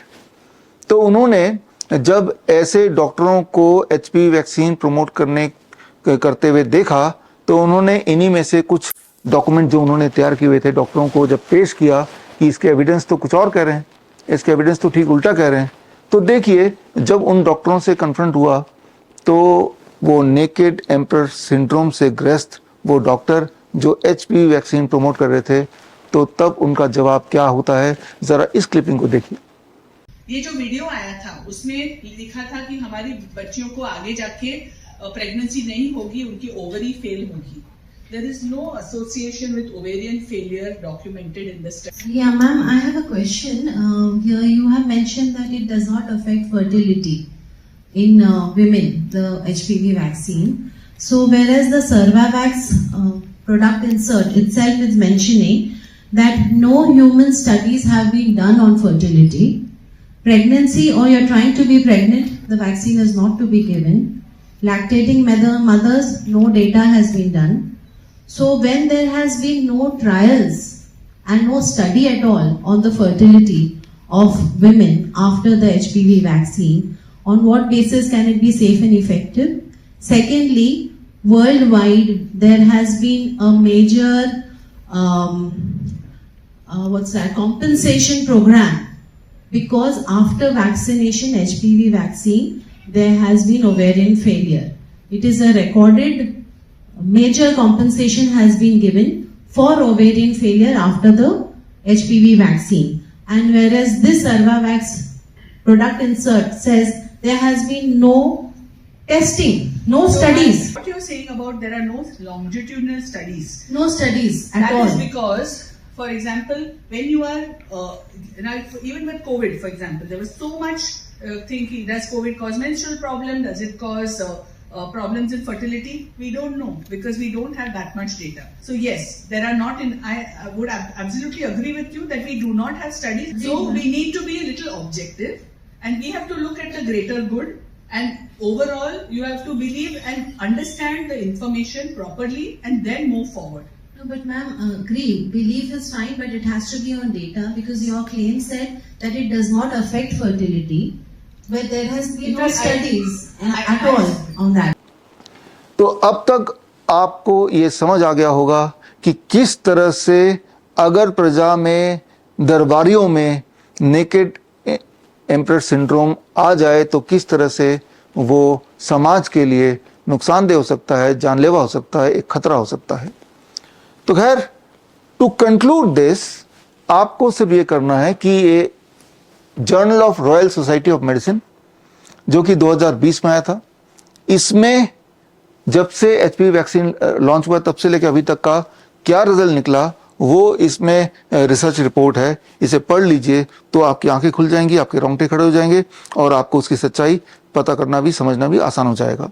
लेकिन इन सब के बावजूद भी, जबकि इस तरह के एविडेंस बिल्कुल क्लियरली धरातल पे हैं, इन सब के बावजूद भी आज भारत में सीरम इंस्टीट्यूट ऑफ इंडिया, ये वही नाम है जिन्होंने आपको वो 2 खुराक दिए थे जो कोविड के वैक्सीन लगाए थे, जिसकी वजह से अब सच्चाई सामने आ गई. आपको पता ही है कि लोग किस तरह से खड़े खड़े बैठे बैठे दम तोड़ रहे हैं, कार्डियक अरेस्ट, हार्ट अटैक का शिकार हो रहे हैं, जैसा कभी पहले ह्यूमैनिटी में नहीं देखा गया. और अब तो सीरम इंस्टीट्यूट ऑफ इंडिया ने बता भी दिया, एक्सेप्ट भी कर लिया कि हमें पहले से ही पता था, लॉन्च करने से पहले, कि आगे अगले 1-2 साल में यही होने वाला है. लेकिन इन्होंने वो छुपाया. लेकिन प्रॉब्लम उनकी नहीं है, प्रॉब्लम आपकी है, इस देश के नॉर्मल नागरिकों की है, कि जब ये पता चल गया है कि यही कल्प्रिट है और वो मान भी रहा है, तब भी हम में, आप में इतनी हिम्मत नहीं है उस छोटे बच्चे की तरह खुल के बोलें, जागरूकता फैलाएं कि इन पे भरोसा ना करें एंड इनको प्रोसिक्यूट किया जाए. लेकिन आज समाज में वो नेकेड एम्परर सिंड्रोम कूट कूट में हर एक के बॉडी जहन में बस गया. इसीलिए जब इस टीका का साइड इफेक्ट से आपके परिवारजनों में अगर डेथ हुई या साइड इफेक्ट आपको आए, इसके बावजूद भी मुंह खोलने को, सच बोलने को ना तो तैयार हैं, ना उसको देखने को तैयार हैं. आप विलफुली उस सफेद झूठ का पार्ट बन के ही रह गए हैं, जिसकी वजह से समाज यहां पहुंच गया है. और मैं आपको बोल दूं कि अगर एचपीवी वैक्सीन भारत के हर लड़कियों को लग जाए तो आने वाले दिनों में अगला जनरेशन आ पाएगा कि नहीं ठीक से, ये बोलना बहुत मुश्किल हो जाएगा. यहां पे जब सीरम इंस्टीट्यूट ऑफ इंडिया ने यही एचपीवी वैक्सीन को भारत में लॉन्च किया तो इन्होंने भी ट्रायल किया, क्योंकि ट्रायल पहला स्टेप है कोई भी चीज लॉन्च करने से पहले, मेडिकल चीजों को. ट्रायल का नतीजा अगर आप देखेंगे, इसमें जाके आप ट्रायल का नतीजा देख सकते हैं, ये मैंने पूरा दे दिया इनका लिंक. और ट्रायल का नतीजा ये कहता है कि ट्रायल में जिन लड़कियों ने ये इनका बनाया हुआ HPV वैक्सीन लिया उसमें लगभग 48% यानी कि हर दूसरे लड़की को adverse side effect, adverse reaction हुए। एडवर्स रिएक्शन क्या हुए उसकी जो लिस्ट है वो ये लिस्ट है और उसकी लिस्ट में अगली लिस्ट ये है। ये 2 लिस्ट है, इसमें आप देखेंगे ये लगभग हर तरह की बीमारियां उनको हो गई और ये साइड इफेक्ट का ही पार्ट है और ये 2 साल के ट्रायल में ये सारे साइड इफेक्ट देखे गए। कितने लड़कियों में? लगभग हर दूसरे लड़की में 50%, 48% टू वेरी प्रिसाइज। इसके बावजूद भी ये HPV वैक्सीन जो सीरम इंस्टीट्यूट ऑफ इंडिया ने बनाया है, ये वही कंपनी है जिन्होंने आपको 2 खुराक दिए थे, जो आज भी पछता रहे लेकिन ओपनली आप बोलने को तैयार नहीं। और ये वैक्सीन भी अब पूरे जोर शोर से प्रोपेगेंडा मीडिया के माध्यम से प्रमोट किया जा रहा है। इसके पीछे का मकसद क्या है? इसके पीछे का बड़ा क्लियर मकसद है। आपको ये समझना होगा कि जैसे मैंने बताया पिछले लगभग 20 सालों में मर्क कंपनी ने अपने 50 करोड़ से ज़्यादा डोजेस HPV वैक्सीन के पूरी दुनिया में बेचे हैं, जिससे उनकी कमाई हर साल की लगभग 30,000 करोड़ से लेके सेल 50,000 करोड़ तक की हुई है। और यहाँ पे ये भी समझना होगा कि मर्क जो है it has done all this business in partnership with their government. तो इसमें जिसमें सरकार को हिस्सेदारी मिले, एक मोटा रकम मिले, तो सरकार अक्सर आंखें बंद करने को तैयार हो जाती है at the cost of the citizen. और इसमें दोष सिटीजन का भी इक्वली है, बिकॉज आंखें तो आपकी भी बंद है। और मुझे पता है कि आज के इस लेक्चर के बाद सारे सबूत आपकी आंखों के बिल्कुल सामने आने के बाद भी ये आंखें लगभग बंद ही रहने वाली हैं, जब तक कि हमारे देश में चंद्रशेखर आज़ाद, बाल गंगाधर तिलक जैसे लोग दोबारा जिंदा ना हो जाएं, दोबारा पैदा ना हो जाएं। जबकि ये जो दिखावा किया जा रहा है कि सर्वाइकल कैंसर को हम बचाना चाहते हैं, इससे दुनिया को, देश को बचाना चाहते हैं, बच्चों को बचाना चाहते हैं, ट्रुथ ये है, अगर आप ये रिसर्च पेपर पढ़ें कि जैसे ही बेटर हाइजीन मिलता है, क्लीन वाटर मिलता है, इंप्रूव न्यूट्रिशन मिलता है, इससे सर्वाइकल कैंसर भी और बाकी सारे कैंसर भी अपने आप ही गायब होने लगते हैं।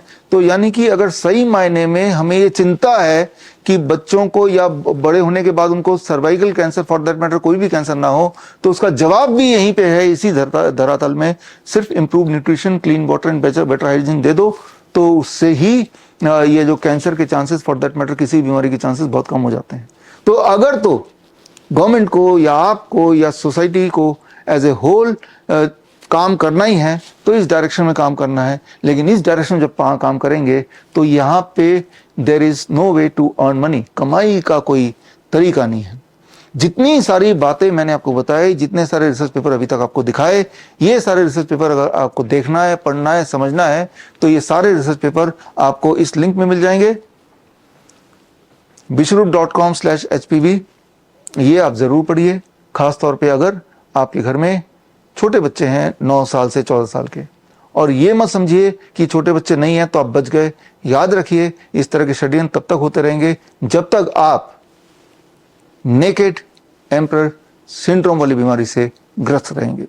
अब बात जो है कि HPV वैक्सीन का सर्वाइकल कैंसर से क्या कनेक्शन है, कैसे HPV वैक्सीन सर्वाइकल कैंसर को बचाएगी या ऐसे होने से रोकेगी, इसको समझने के लिए या इसका जो तथ्य दिया था उसको समझने के लिए, समझाने के लिए मैं एक उदाहरण लेता हूँ। उदाहरण लूंगा जो ये 2-3 दिन पहले की खबर है, इससे ये अक्सर होता रहता है भारत में भी, बाकी देशों में भी। बस के एक्सीडेंट से लोग मरते हैं और जब बस के एक्सीडेंट से मरते हैं तो उसके अंदर जितने भी यात्री थे उनमें से काफ़ी घायल हो जाते हैं, काफ़ी मरते हैं। ये देखा गया कि हमारे देश में हर साल लगभग 30,000 बस के एक्सीडेंट से जो उसके अंदर बैठे हुए यात्री वो मर जाते हैं हर साल बिकॉज ऑफ बस एक्सीडेंट। तो इस मेटाफर को मैं यूज़ करूंगा to make you understand the so called connection between HPV vaccine and the cervical cancer. तो इस मेटाफर के माध्यम से आपको जो टॉपिक है उसको समझने में मदद मिलेगी। बस के एक्सीडेंट से हर साल 30,000 डेथ होते हैं, लेकिन ये एक्सीडेंट का कारण क्या है ये तफ्तीश करने की कोशिश की गई तो एक सुराग मिला कि ये देखा गया है कि बस में जो बैठे यात्री हैं उनमें अधिकतर यात्री सफ़ेद बाल वाले थे, अबाउट 52% एजम्पशन राइट, एक एज्यूम स्टोरी बता रहा हूं मैं आपको कि तो एक हाइपोथेसिस बना दिया गया कि बस का एक्सीडेंट इसलिए होता है क्योंकि ज्यादातर लोग यहाँ सफेद बाल वाले लोग बैठते हैं, तो दोनों में कोरिलेशन है। More bus accident because more grey hair people, right. तो इसीलिए सरकार ने एक नियम लागू कर दिया कि बस में वही इंसान चढ़ेगा जिसके बाल काले हैं, और जिसके बाल काले नहीं है बस में चढ़ेगा तो बस में एक बंदा खड़ा होगा, उसके बाल फटाफट काले कर देगा। एक नया ब्लैक हेयर डाई सरकार ने रिलीज कर दिया, और वो पूरे हर जगह हर प्रांत में ये लगाना ही लगाना है। और बस में छुप के बैठेगा एक आदमी ब्लैक हेयर डाई लेके, और जैसे ही उसको कहीं सफेद बाल दिखाई देंगे फटाफट उसको काला कर देगा। लेकिन क्या आपको लगता है सबके बाल काले हो जाएंगे तो बस का एक्सीडेंट कम होने लगेगा? जाहिर सी बात नहीं, right. Correlation is not an association. Just because ज्यादा लोग ऐसे हैं जिनके बाल सफेद हैं वो बस में बैठते हैं तो बस का एक्सीडेंट हुआ तो वही रिस्पॉन्सिबल होंगे, ऐसा कोई कोरिलेशन नहीं है। ये तो आपको पता ही चल रहा है, there is no logic behind it, right. तो यहां तक कि बस के ड्राइवर के बाल अगर सफेद हैं तो जबकि वो बस ड्राइवर गाड़ी चला रहा है तो वो जो डाई करने वाला वो साइमल्टेनियसली उसके बाल को फटाफट काले कर रहा है।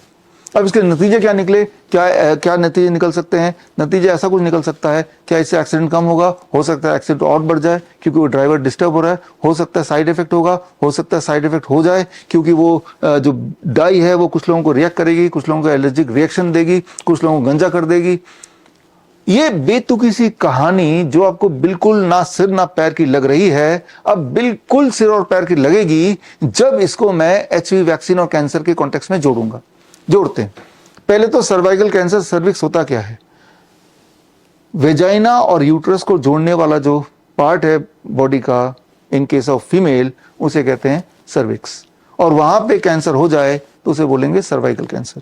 हर साल करीब 77,000 डेथ होता है, ऐसा ऑफिशियल आंकड़ा है सर्वाइकल कैंसर से। अब जिन लोगों में सर्वाइकल कैंसर से डेथ हुआ, ये खोज की जाने लगी कि वो सर्वाइकल कैंसर हुआ कैसे। उन लोगों में पाया गया इस बस एक्सीडेंट की तरह कि अधिकतर के सर्वाइकल में एचपीवी वायरस है, ह्यूमन पेपिलोमा वायरस है। बहुत सारे और वायरस भी हैं लेकिन ह्यूमन पेपिलोमा वायरस भी है। तो ऑटोमेटिकली ये मान लिया गया कि ह्यूमन पेपिलोमा वायरस ही उस इंसान को सर्वाइकल कैंसर दे रहा है। ठीक उसी तरह से क्योंकि इसमें सफेद बाल वाले लोग भी बैठे हैं तो जरूर ये सफेद बाल वाले लोगों की वजह से ही मैजिकली एक्सीडेंट हो रहा है। उसी तरह का कोरिलेशन बनाया गया, जबकि ये बात हमें पता है सदियों से कि जब से इंसानियत दुनिया में है तब से एचपीवी ह्यूमन पेपिलोमा वायरस हमारे बॉडी में एज ए कैरियर रहती ही है। तो इस वायरस का बॉडी में रहने से हमें कैंसर हो ही जाएगा, ऐसा कोई कोरिलेशन नहीं है। कोरिलेशन सिर्फ इतना है कि हमारी इम्यूनिटी अगर बहुत कम हो जाती है तो किसी भी तरह का वायरस रहेगा तो वो और फैलने लगेगा हमारी इम्यूनिटी कम होते ही, और उससे हम बीमार पड़ते हैं। चाहे वो ह्यूमन पेपिलोमा वायरस की बात करें या इन्फ्लुएंजा वायरस की बात करें या कोरोना वायरस की बात करें, किसी भी तरह का वायरस आप अपने लिमिट से बाहर तभी निकलता है जब हमारी इम्यूनिटी कमजोर हो जाती है। ठीक उसी तरह से बस ड्राइवर चाहे कितना भी अच्छा क्यों ना हो, अगर बस के ब्रेक फेल हो गया तो उसे मरना ही मरना है। अगर आपकी इम्यूनिटी फेल हो गई तो उसमें कोई वायरस हो, बैक्टीरिया हो ना हो, you are going to die. मैं एक चैलेंज देता हूं, आप ढूंढ के निकालिए कोई ऐसा पेपर, रिसर्च पेपर जिसमें यह साबित हो गया हो कि हाँ ये ह्यूमन पेपिलोमा वायरस ने ही इस इंसान के अंदर सर्वाइकल कैंसर घुसा दिया है और जिसकी वजह से उसकी डेथ हो गई। एक रिसर्च पेपर अगर आप निकाल के देंगे मैं आपको 1 लाख रुपए दे दूंगा। कोरिलेशन हो सकता है कि जिनको में कैंसर है उनमें एचपीवी ह्यूमन पेपिलोमा वायरस है। एट द सेम टाइम ऐसे भी बहुत लोग हैं जिनके बॉडी में including me human papilloma virus हो सकता है और हमें कोई दिक्कत नहीं है। तो दोनों तरह के लोग हैं हमारे इस दुनिया में, जिनको दिक्कत नहीं है उनके बॉडी में भी ये वायरस है, जिनको दिक्कत हुई है किसी भी तरह से उनके बॉडी में वायरस है। तो इस बात को हमें समझना पड़ेगा। तो ये मैं आपको इतना एम्फेसिस देके क्यों बता रहा हूं, क्योंकि मैं चाहता हूं कि आप इस ट्रैप से बाहर आएं, पहली बात तो यह है कि भारत में जो सर्वाइकल कैंसर से डेथ है, अगर ऑफिशियल फिगर को भी मान लेते हैं तो ये बहुत ही कम है इन कंपैरिजन टू, अगर हम देखें हमारी पॉपुलेशन 140 करोड़ की, इन कंपैरिजन टू अगर हम देखें कि बाकी बीमारियों से डेथ की, राइट। लेकिन पहले तो मीडिया में बार बार टीवी में दिखा दिखा कि सर्वाइकल कैंसर आपको एजुकेट किया जा रहा है, ये एक भयंकर बीमारी है, ताकि जब एचपीवी वैक्सीन आपके बच्चों को देने की बारी आएगी तो वो डर का माहौल पहले से क्रिएट कर दिया गया था, आप इमीडिएटली उसको मान जाएंगे। इवन इफ आपने ये सारे रिसर्च पढ़े हैं तब भी that emperor who was naked emperor syndrome के तहत आप अपनी आंख कान नाक बंद कर लेंगे और आप छोड़ देंगे, जो भी हो रहा है हालात के हिसाब से होने देंगे। लेकिन नुकसान आपका नहीं होगा, आपके आने वाले जनरेशन का होगा, और आपके आने वाले जनरेशन खत्म हो गए तो इससे बड़ा नुकसान कुछ भी नहीं हो सकता। तो मैं यहाँ पे बात कर रहा हूँ खास तौर पे आज के दिन 23 जुलाई, जबकि इस दिन 2 महापुरुषों का जन्म हुआ था जिन्होंने भारत को आज़ादी दिलाई। तो क्यों ना एक मुहिम शुरू किया जाए, मुहिम ये कि हमें अंग्रेजी दवाइयों के इस प्रोपेगेंडा से आज़ादी दिलानी होगी। आपने देखा आज ही 2 पेशेंट्स की बात की, एक ने बोन मैरो ट्रांसप्लांट से अपने आप पीछा छुड़ाया, दूसरे ने हार्ट ट्रांसप्लांट से पीछा छुड़ाया। और पिछले दिनों में मैंने पिछले 2 साल में आपको दिखाया किस तरह से किडनी ट्रांसप्लांट से आप पीछा छुड़ा सकते हैं just by using the GRAD system, gravitational resistance and diet system, जिसका मैंने आविष्कार किया था 2 साल पहले, 2.5 साल पहले, और उसके बाद हजारों लोगों ने किया, जो कि घर पे ही किया। बहुत लोग ऐसे हैं जो ना तो हमारे हिम्स हॉस्पिटल आए ना मुझसे मिले, जस्ट इस तरह की वीडियोस देख लिए और वीडियो देख के उन्होंने घर पे ही DIP डाइट किया, हॉट वाटर इमर्शन किया, हेड डाउन टिल्ट किया और अपने किडनी को ठीक कर लिया, डायलिसिस से पीछे छुड़ा लिया, अपनी किडनी को ठीक किया, ट्रांसप्लांट की नौबत से पीछे छुड़ाया, दवाइयों से पीछे छुड़ाया, स्टीरॉयड से पीछे छुड़ाया, दोबारा नॉर्मल पटरी पे आ गई उनकी जिंदगी। तो ठीक उसी तरह से आज इस कड़ी में एक नया टेक्निक आप सीखने जा रहे हैं, और ये टेक्निक जो है द लास्ट ब्रेथ, राइट, जिसका नाम रखा है। और इस टेक्निक में आप ये सारे लंग डिजीज, चाहे अस्थमा हो, ब्रोंकाइटिस हो, क्रॉनिक ऑब्स्ट्रक्टिव पल्मोनरी डिजीज हो, या निमोनिया हो, लंग कैंसर हो, ट्यूबरकुलोसिस हो, ILD हो, ये सारी बीमारियों को कैसे ठीक करें, इस पे एक प्रोटोकॉल, और इस प्रोटोकॉल का नाम है DAN, diet and NO breathing. NO का फुल फॉर्म नाइट्रिक ऑक्साइड है, DAN प्रोटोकॉल। DAN प्रोटोकॉल बड़ा ही इंटरेस्टिंग प्रोटोकॉल है, और DAN प्रोटोकॉल को थोड़ा समझते हैं। DAN प्रोटोकॉल को समझने के लिए सिर्फ ये समझना पड़ेगा, आप स्क्रीन पे अगर देखते हैं कि इस दुनिया में, इस धरती में जितने भी प्राणी आए हैं, खासतौर पे एनिमल्स, उन सबको भगवान ने शायद एक जितना सांसें दी हुई हैं। 40 करोड़ से लेके 60 करोड़ के बीच के नंबर ऑफ सांसें। अब चूहा जो है इन 40 करोड़ सांसों को बड़ी तेजी से खर्च कर देता है, हर 1 मिनट में 200 बार सांस ले लेता है। तो चूहा इस 40 करोड़ सांसों को 3 साल में खर्च करके मर जाता है। लेकिन एक खरगोश थोड़ी कंजूसी से सांसों को खर्च करता है, करीब 1 मिनट में 60 टाइम सांसें लेता है, हर सेकंड 1 बार सांस लेता है। तो ये 12 साल में ही अपने सारे सांसों को खर्च कर देता है और ये ऊपर चला जाता है। कुत्ता जो है थोड़ी सी और कंजूसी करता है, 1 मिनट में लगभग 40 बार सांसें लेता है, तो 15 साल लग जाते हैं 40 करोड़ सांसों को यूटिलाइज करने में या खर्च करने में। इंसान जो है थोड़ा ज्यादा इंटेलिजेंट है, शायद ये 15 सांसें ही लेता है 1 मिनट में, और इसीलिए इंसान की आयु लगभग 80 साल तक की हो जाती है। एलिफेंट जो है इंसान से भी ज्यादा तेज है, वो 1 मिनट में करीब 12 सांसें लेता है, तो एलिफेंट की जिंदगी करीब 90 साल की हो जाती है। एक कछुआ जो सबसे तेज, वो 1 मिनट में लगभग 8 बार सांसें लेता है, यानी कि एक कछुआ इसीलिए शायद 150 साल जीता है। अगर आप क्लोजली ऑब्जर्व करें तो आप पाएंगे अलग अलग एनिमल की ब्रीदिंग के जो रेट है उससे उनका लाइफ स्पैन को आप कोरिलेट कर सकते हैं। आप देखिए वीडियो में किस तरह से खरगोश तेजी से सांसें ले रहा है, और अबाउट हर मिनट में, हर सेकंड में 1 बार सांसें। इसके कंपैरिजन में अगर आप देखें, कुत्ते की सांस लेने की स्पीड बड़ी तेज तो है, लेकिन शायद खरगोश से कम स्पीड है। लेकिन अगर आप एक कछुए को देखें,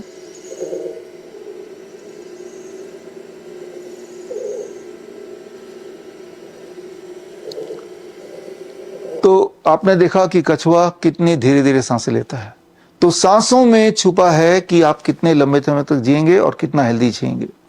और जब हम सांसों की बात करते हैं तो हमारे चेहरे पे अंदर एक खास तरह की जगह है जिसे साइनस बोलते हैं। ये साइनस क्या है, इसे आप देखें तो ये एक खाली जगह है, और अगर आप 3D में देखेंगे तो जो पिंक आपको दिख रहा है, दिस इज साइनस। ये तीनों ये जो जगह दिख रहे हैं, 3-4 जगह कैविटीज दिख रहे हैं, दिस इज साइनस। साइनस को दिखाने के लिए एक छोटा सा मॉडल मेरे पास है। ये मॉडल अगर आप देखते हैं, ये दांत है, और यहाँ पे अगर मैं इसको ऐसे दिखाता हूँ, ये गड्ढा है, और यही आप बोल सकते हैं साइनस। ये रिजर्वर है जहाँ पे खास तरह का गैस स्टोर होता है, बनता और स्टोर होता है, जिसे कहते हैं नाइट्रिक ऑक्साइड। तो हमारे साइनस में एक खास तरह का गैस, या बोलें खास तरह की दवा, जो यहीं बनती है और यहीं स्टोर होती है, इसका नाम है नाइट्रिक ऑक्साइड। अब इसके आगे ये समझना होगा कि हमारे जो रेस्पिरेटरी सिस्टम है, पूरा हमारा लंग है, जो पूरा ट्रैक है जहाँ से रेस्पिरेशन होता है, इवन ENT है, इसकी साफ सफाई की रिस्पॉन्सिबिलिटी होती है इस नाइट्रिक ऑक्साइड के कलेक्शन पे। ये नाइट्रिक ऑक्साइड की कलेक्शन यहाँ पे थ्रू द पोर्स पूरे हमारे ENT में जाता है और उसे क्लीन करता है। कैसे क्लीन करता है, इसको समझने के लिए आपको 2 शब्द समझने पड़ेंगे। एक तो है म्यूकस, एक है सिलिया। सिलिया को समझने के लिए आप इमेजिन कीजिए कपड़े धोने का ब्रश, और म्यूकस को यूं मानिए जैसे पानी। कपड़े को साफ से धोना है तो आपको पानी चाहिए और ब्रश से आप धो लेंगे, लेकिन कई बार ब्रश और पानी काफ़ी नहीं होता, आपको डिटर्जेंट पाउडर भी चाहिए ताकि वो क्लीन कर सके। ये वो डिटर्जेंट पाउडर है जिसकी मैं बात कर रहा था। यहाँ से डिटर्जेंट पाउडर जाएगा आपके बॉडी के आपके पूरे ट्रैक में, नेजल ट्रैक में, आपके लंग में, और ये जो सिलिया है ब्रश की तरह, ये छोटे छोटे रोएं बोल सकते हैं, हेयर्स बोल सकते हैं, जो पूरे ट्रैक में हर जगह लगे हुए हैं। और ये म्यूकस तो आपको पता ही है, ये भी हर जगह है। तो जब ये सिलिया हिलता है, ब्रश की तरह काम करता है, और ये जो डिटर्जेंट पाउडर वाला नाइट्रिक ऑक्साइड जब वहाँ पहुँचता है और म्यूकस की तरह पानी वहाँ पहुँचता है, तो क्लिनजिंग होती है। और क्लिनजिंग जब होती है तो एक तो प्रिवेंशन होती है from all kind of lung disorder, और अगर कोई बीमार पड़ ही गया तो अगर क्लिनजिंग को बढ़ा दें तो वो इंसान कुछ दिनों में, 2-3 महीने में ठीक हो सकता है या ठीक हो जाता है। यहाँ पे एक बात समझनी होगी कि इस वक्त भी जब मैं आपसे बात कर रहा हूँ, जब आप सुन रहे हैं, तो भी आपके पूरा रेस्पिरेटरी ट्रैक में वो क्लिनजिंग हो रही है, क्योंकि ये जो साइनस है, यहाँ से वो नाइट्रिक ऑक्साइड अपने आप ही जा रहा है अलग अलग जगह पे, और सिलिया और म्यूकस अपना काम कर रहे हैं और क्लिनजिंग हो रही है। लेकिन शायद ये क्लिनजिंग आपके बॉडी में इस वक्त ज़्यादा हो रही है इन कंपैरिजन टू मेरे बॉडी में। ये क्लिनजिंग ज़्यादा तब होती है जब आपके मुंह बंद होते हैं, जब आप नाक से सांस लेते हैं। लेकिन आपने देखा होगा छोटे बच्चे जो मुंह से सांस लेते हैं, those who are the mouth breather, उनमें नाइट्रिक ऑक्साइड कम जाएगा। और नाइट्रिक ऑक्साइड कम जाएगा तो नाइट्रिक ऑक्साइड का कई सारे काम है बिसाइड क्लिनजिंग। इसका एक काम है आपके दिमाग को भी शार्प रखना। आप गौर करेंगे ऐसे बच्चे जिनका मुंह अक्सर खुला रहता है और जो सोते हुए मुंह से सांस लेते हैं, उनकी मेंटल एबिलिटी भी कम होती है, और कई बार उनके सिम्टम ADHD के जैसे, ऑटिज्म के जैसे दिखाई देते हैं। तो मैं ये बोलना चाह रहा हूँ इस एग्जाम्पल के माध्यम से कि ये नाइट्रिक ऑक्साइड का बड़ा इंपॉर्टेंट रोल है आपके लंग डिसऑर्डर के हेल्थ को ठीक रखना और आपके मेंटल हेल्थ को भी ठीक रखना। और ये नाइट्रिक ऑक्साइड ज़्यादा अच्छी तरह से बॉडी में स्प्रेड होता है जब आप नोज ब्रीदिंग करते हैं, जो कि हम में से अधिकतर लोग नाक से ही सांस लेते हैं। लेकिन यहाँ पे एक इम्पॉर्टेंट बात है, अगर कोई बीमार है, किसी को लंग डिसऑर्डर है, किसी को COPD है, किसी को अस्थमा है, किसी को, या फिर आपको टेम्परेरी इन्फ्लुएंजा हो गया है, आपको कोई फ्लू हो गया है, आपको कोई साइनस की तरह बीमारी है, तो या टिनिटस है आपको, तो ऐसे में ये करना पड़ेगा कि ये जो दवाई है नाइट्रिक ऑक्साइड है, इसकी प्रोडक्शन भी बढ़नी होगी और इसका उपयोग भी बढ़ना होगा। जब ये ज़्यादा खपत होगा, ज़्यादा डिटर्जेंट पाउडर लगेगा, तो जो बीमारी लग चुकी है वो बीमारी जल्दी से ठीक हो जाएगी। ये एक नया साइंस है। इसको समझने के लिए थोड़ा सा हम आगे चलते हैं कि क्या करें कि आपका नाइट्रिक ऑक्साइड जो आपके साइनस में जमा है वो ज़्यादा फ्लो हो, ताकि क्लिनजिंग ज़्यादा हो, और क्लिनजिंग जब ज़्यादा होगी तो आपके लंग डिसऑर्डर ठीक होने लगेंगे। और अक्सर पहले 3-4 दिन में ही इसका फर्क दिखने लग जाता है। जरा सोचिए, आप में से वो लोग जो बाईपैप मशीन पे निर्भर हैं, सीपैप मशीन पे निर्भर हैं, इनहेलर पे निर्भर है, ऑक्सीजन सिलेंडर पे निर्भर है, वेंटिलेटर पे निर्भर हैं, ये सारे ट्रैप्स हैं जिससे आज़ादी मिल सकती है जब आपकी जान चली जाए या आपका सारा माल खत्म हो जाए। अदरवाइज ये जिंदगी भर आपको लेने की सलाह दी जाती है। जरा सोचिए, क्या आप ऐसे लोगों से मिले हैं जो इनहेलर यूज करते हैं? आप बोलेंगे हाँ। लेकिन अगर हम पूछूं, क्या आप ऐसे लोगों से किसी से मिले हैं जो पहले इनहेलर यूज करता था अब नहीं करता है? ऐसा कोई नहीं होगा। एक बार इसके फंदे में आ गए तो जिंदगी भर लेने की बात करेंगे। जबकि सच्चाई ये है कि जो मैं अगले 2 मिनट में आपको बताने जा रहा हूं, अगर ऐसा का ऐसा आप कर लें तो आप CPAP machine, BiPAP machine, inhaler, oxygen cylinder, इनसे बड़ी तेजी से पीछा छोड़ा सकते हैं, हमेशा के लिए पीछा छोड़ा सकते हैं। और हमारे पेशेंट्स ने ये कर दिखाया है। लेकिन इस ट्रेनिंग के माध्यम से द लास्ट ब्रेथ आज का जो शीर्षक है, तो ये टेक्निक मैं आप तक पहुंचा रहा हूं, जनरल मास तक पहुंचा रहा हूं, ताकि आप या आपके आसपास कोई ऐसे लोग हों जिनको लंग डिसऑर्डर हो या ईएनटी की दिक्कत हो, तो ये डैन प्रोटोकॉल का जो एन है, नाइट्रिक ऑक्साइड ब्रीदिंग, इस पार्ट को जरा समझें। तो नाइट्रिक ऑक्साइड ब्रीदिंग का मतलब कि एक इस तरह से ब्रीथ करना कि आपके रेस्पिरेटरी ट्रैक्ट में नाइट्रिक ऑक्साइड ज्यादा फ्लो हो और जिससे क्लींजिंग एबिलिटी की वजह से आपके जो लंग डिसऑर्डर खत्म हो जाए। ये कब होगा? ये होगा जब आप हमिंग करेंगे। हमिंग क्या होता है? हमिंग सिंपली ये होता है कि मुंह आपका बंद है और तब भी आप आवाज निकालने की कोशिश कर रहे हैं। फॉर एग्जाम्पल, तो एक्चुअली मैं मुंह बंद करके गाना गुनगुनाने की कोशिश कर रहा हूं। या फिर जब आप करते हैं ओम, तो मुंह बंद है, आवाज निकल रही है। मुंह बंद होने के बाद जो आवाज निकलती है उसे कहते हैं हमिंग। जब यह हमिंग होता है तो आपके अंदर इंटरनल सिस्टम में कुछ इस तरह के वाइब्रेशन होते हैं जो नाइट्रिक ऑक्साइड के फ्लो को बढ़ा देते हैं। हमिंग कैसे करना है, गुनगुनाना है। फॉर एग्जाम्पल, एक गाना प्ले करना, आप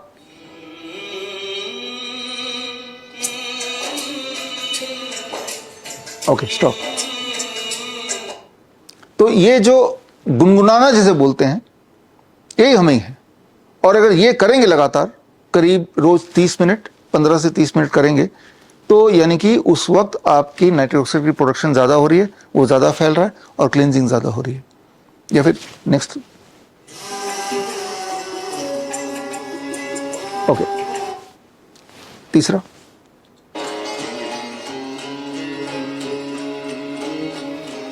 ओके। तो ये जो गुनगुनाना होता है, वो गुनगुनाना इज कॉल्ड हमिंग। या फिर आखिरी वाला करना, लास्ट वाला,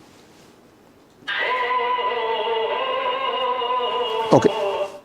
लेकिन इसमें ये गुनगुनाना नहीं है, इसमें मुंह खुला हुआ है, हो बोलने के लिए मुंह खोल रहे हैं। और जब मुंह खुला रहता है तो नाइट्रिक ऑक्साइड प्रोडक्शन सबसे कम, और जब मुंह बंद होकर आवाज निकालते हैं तब नाइट्रिक ऑक्साइड प्रोडक्शन सबसे ज्यादा।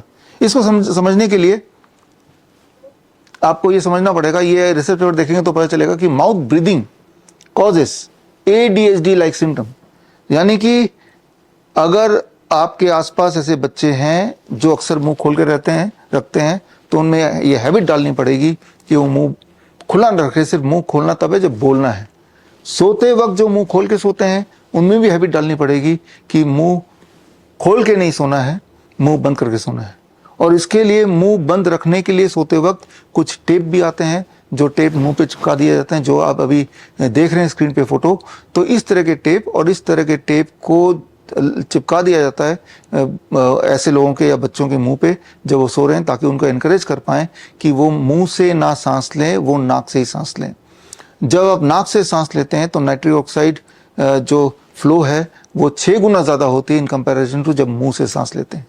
अब इसको जब हमिंग करते हैं, जब आप हमिंग करते हैं तो करीब 15 गुना ज्यादा नाइट्रिक ऑक्साइड फ्लो बढ़ जाता है इस साइनस से पूरे रेस्पिरेटरी ट्रैक्ट में, इन कंपैरिजन टू जब आप हमिंग नहीं करते हैं। जब आप सिंपली मुंह बंद रखते हैं, जैसे मेरा मुंह बंद है अभी, इन कंपैरिजन टू जब मैं हमिंग कर रहा हूं, मुंह तो बंद है लेकिन आवाज भी निकाल रहा हूं, तो यानी कि जब मैं आवाज निकाल रहा हूं मुंह बंद करके, तो मेरी नाइट्रिक ऑक्साइड प्रोडक्शन उस वक्त 15 गुना ज्यादा है इन कंपैरिजन टू जब मेरा मुंह तो बंद है लेकिन मैं कुछ बोल नहीं रहा हूं, राइट। तो जब 15 गुना ज्यादा नाइट्रिक ऑक्साइड अगर फ्लो होता है तो इससे से बड़े लंग डिसऑर्डर ठीक हो जाते हैं। अब इस बात को थोड़ा ठीक से समझ लेते हैं। इसको समझाने के लिए मैं आपको 3 स्टेप समझा रहा हूं, ये 3 steps of the Dan protocol. The step 1, पहला स्टेप है DIP डाइट। जैसे ही आपको कोई लंग डिसऑर्डर का पेशेंट मिले, आप आंख बंद कर बोलिए कि DIP डाइट पे रहना है आपको। DIP डाइट तो आपको पता ही है। स्टेप 2, नाइट्रिक ऑक्साइड ब्रीदिंग, जो मैंने अभी आपको सिखाया। 15 से 30 मिनट कम से कम, अगर ये 4 घंटे कर लें तो बड़ी तेजी से आप ठीक होने लगेंगे। किसी इंसान को 4 घंटा मुश्किल लग सकता है, लेकिन वही इंसान जब ऑक्सीजन सिलेंडर लेके वो बोझ उठाता है तब उसको आसान लगता है, तो वो बोझ उठाने दीजिए, और वो बोझ जिंदगी भर उसको उठाना पड़ेगा। ना केवल ये बोझ उसके लिए है, उसके परिवार के लिए भी है। जब इस तरह से आप किसी को एनकरेज करेंगे तो उसको 4 घंटे भी कम लगेंगे। और मैं ये नहीं बोल रहा हूँ कॉन्टिन्यूसली आपको 4 घंटे करना है। जब भी टाइम मिले, जब भी खाली हैं, आप ड्राइव कर रहे हैं, आप कोई काम कर रहे हैं, आप खाना बना रहे हैं, तो आप साथ में गुनगुना भी रहें। और वो जिंदगी भर नहीं करना है, थोड़े दिन के लिए करना है, और जब ठीक हो तो करना बंद कर देना है। That is the step 2, nitric oxide breathing. Step 3, no breathing. यहाँ पे नो ब्रीदिंग का मतलब है लेस ब्रीदिंग। यहाँ पे आपको याद दिलाता हूं, जो थोड़ी देर पहले मैंने आपको बताया था कि total amount of breathing God ने शायद हमें फिक्स दी है। जो जितना स्लो ब्रीदिंग करता है, कम ब्रीदिंग करता है, लेस ब्रीदिंग करता है, उसकी आयु और हेल्थ उतनी ज्यादा दिनों तक अच्छी रहती है। तो स्लो और लेस ब्रीदिंग कैसे करें, नो ब्रीदिंग, उसका जो टेक्निक है वो टेक्निक बड़ा सिंपल है। और वो टेक्निक ये है,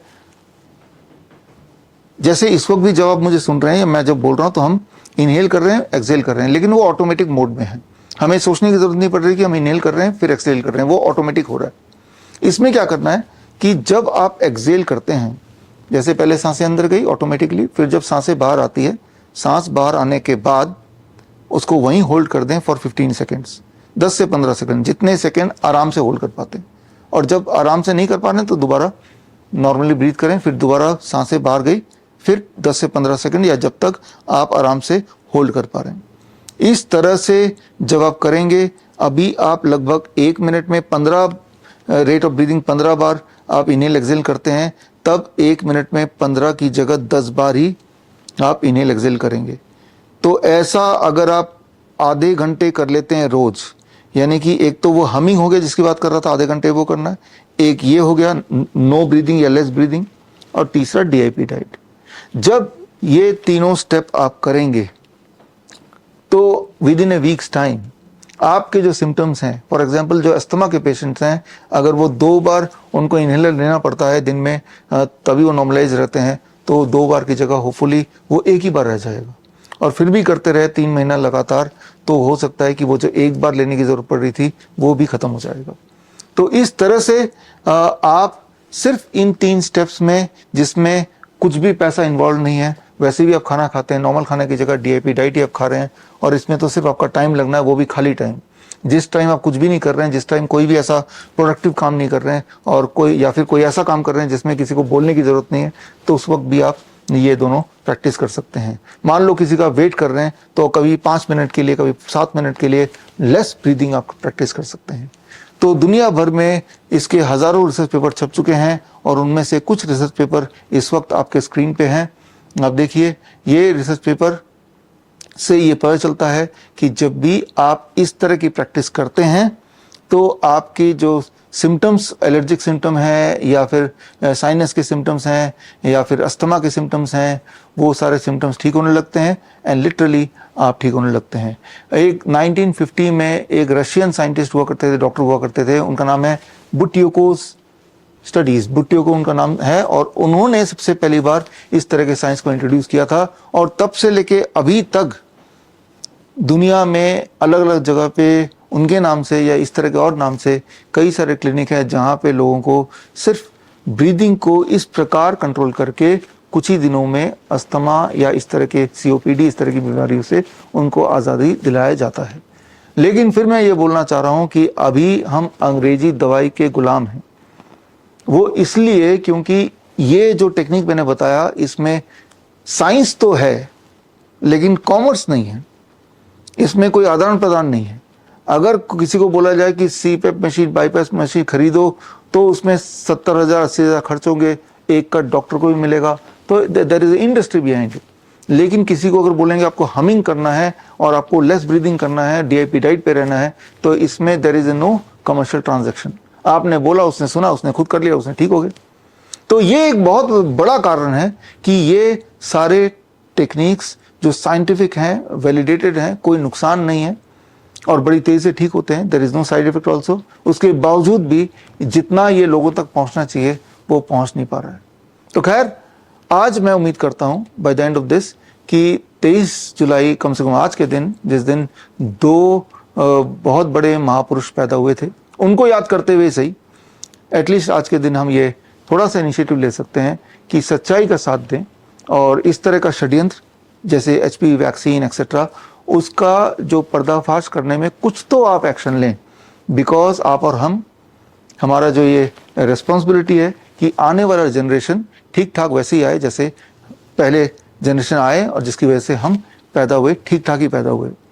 और जो नॉलेज मैंने आपको दी, और आप में से वो लोग जो नए जुड़े हैं, उनको DIP डाइट क्या है, ग्रैड सिस्टम क्या है, 0 वोल्ट क्या है, 0 वोल्ट थेरेपी क्या है, या सर्केडियन क्लॉक क्या है, वीजो स्टिमुलेशन थेरेपी क्या है, अगर इनका ज्ञान नहीं है तो आप, ये हमारा एक कोर्स है, certification course in integrated medicine CIM, ये 12 हफ्तों का कोर्स है, ऑनलाइन कोर्स, सर्टिफिकेट पार्टनर है श्रीधर यूनिवर्सिटी से, आपको सर्टिफिकेट मिलेगा। 3 महीने का ऑनलाइन कोर्स यानी कि 12 वीक्स। हर संडे को 2 घंटे की क्लास होती है, एवरी संडे सुबह 9 से 11। और इसमें जब पार्टिसिपेट करेंगे तो इसी तरह के कई सारे टेक्निक्स आप सीख जाएंगे, चाहे वो इमरजेंसी मैनेजमेंट हो, चाहे लाइफस्टाइल डिजीज हो, चाहे इन्फेक्शियस डिजीज हो।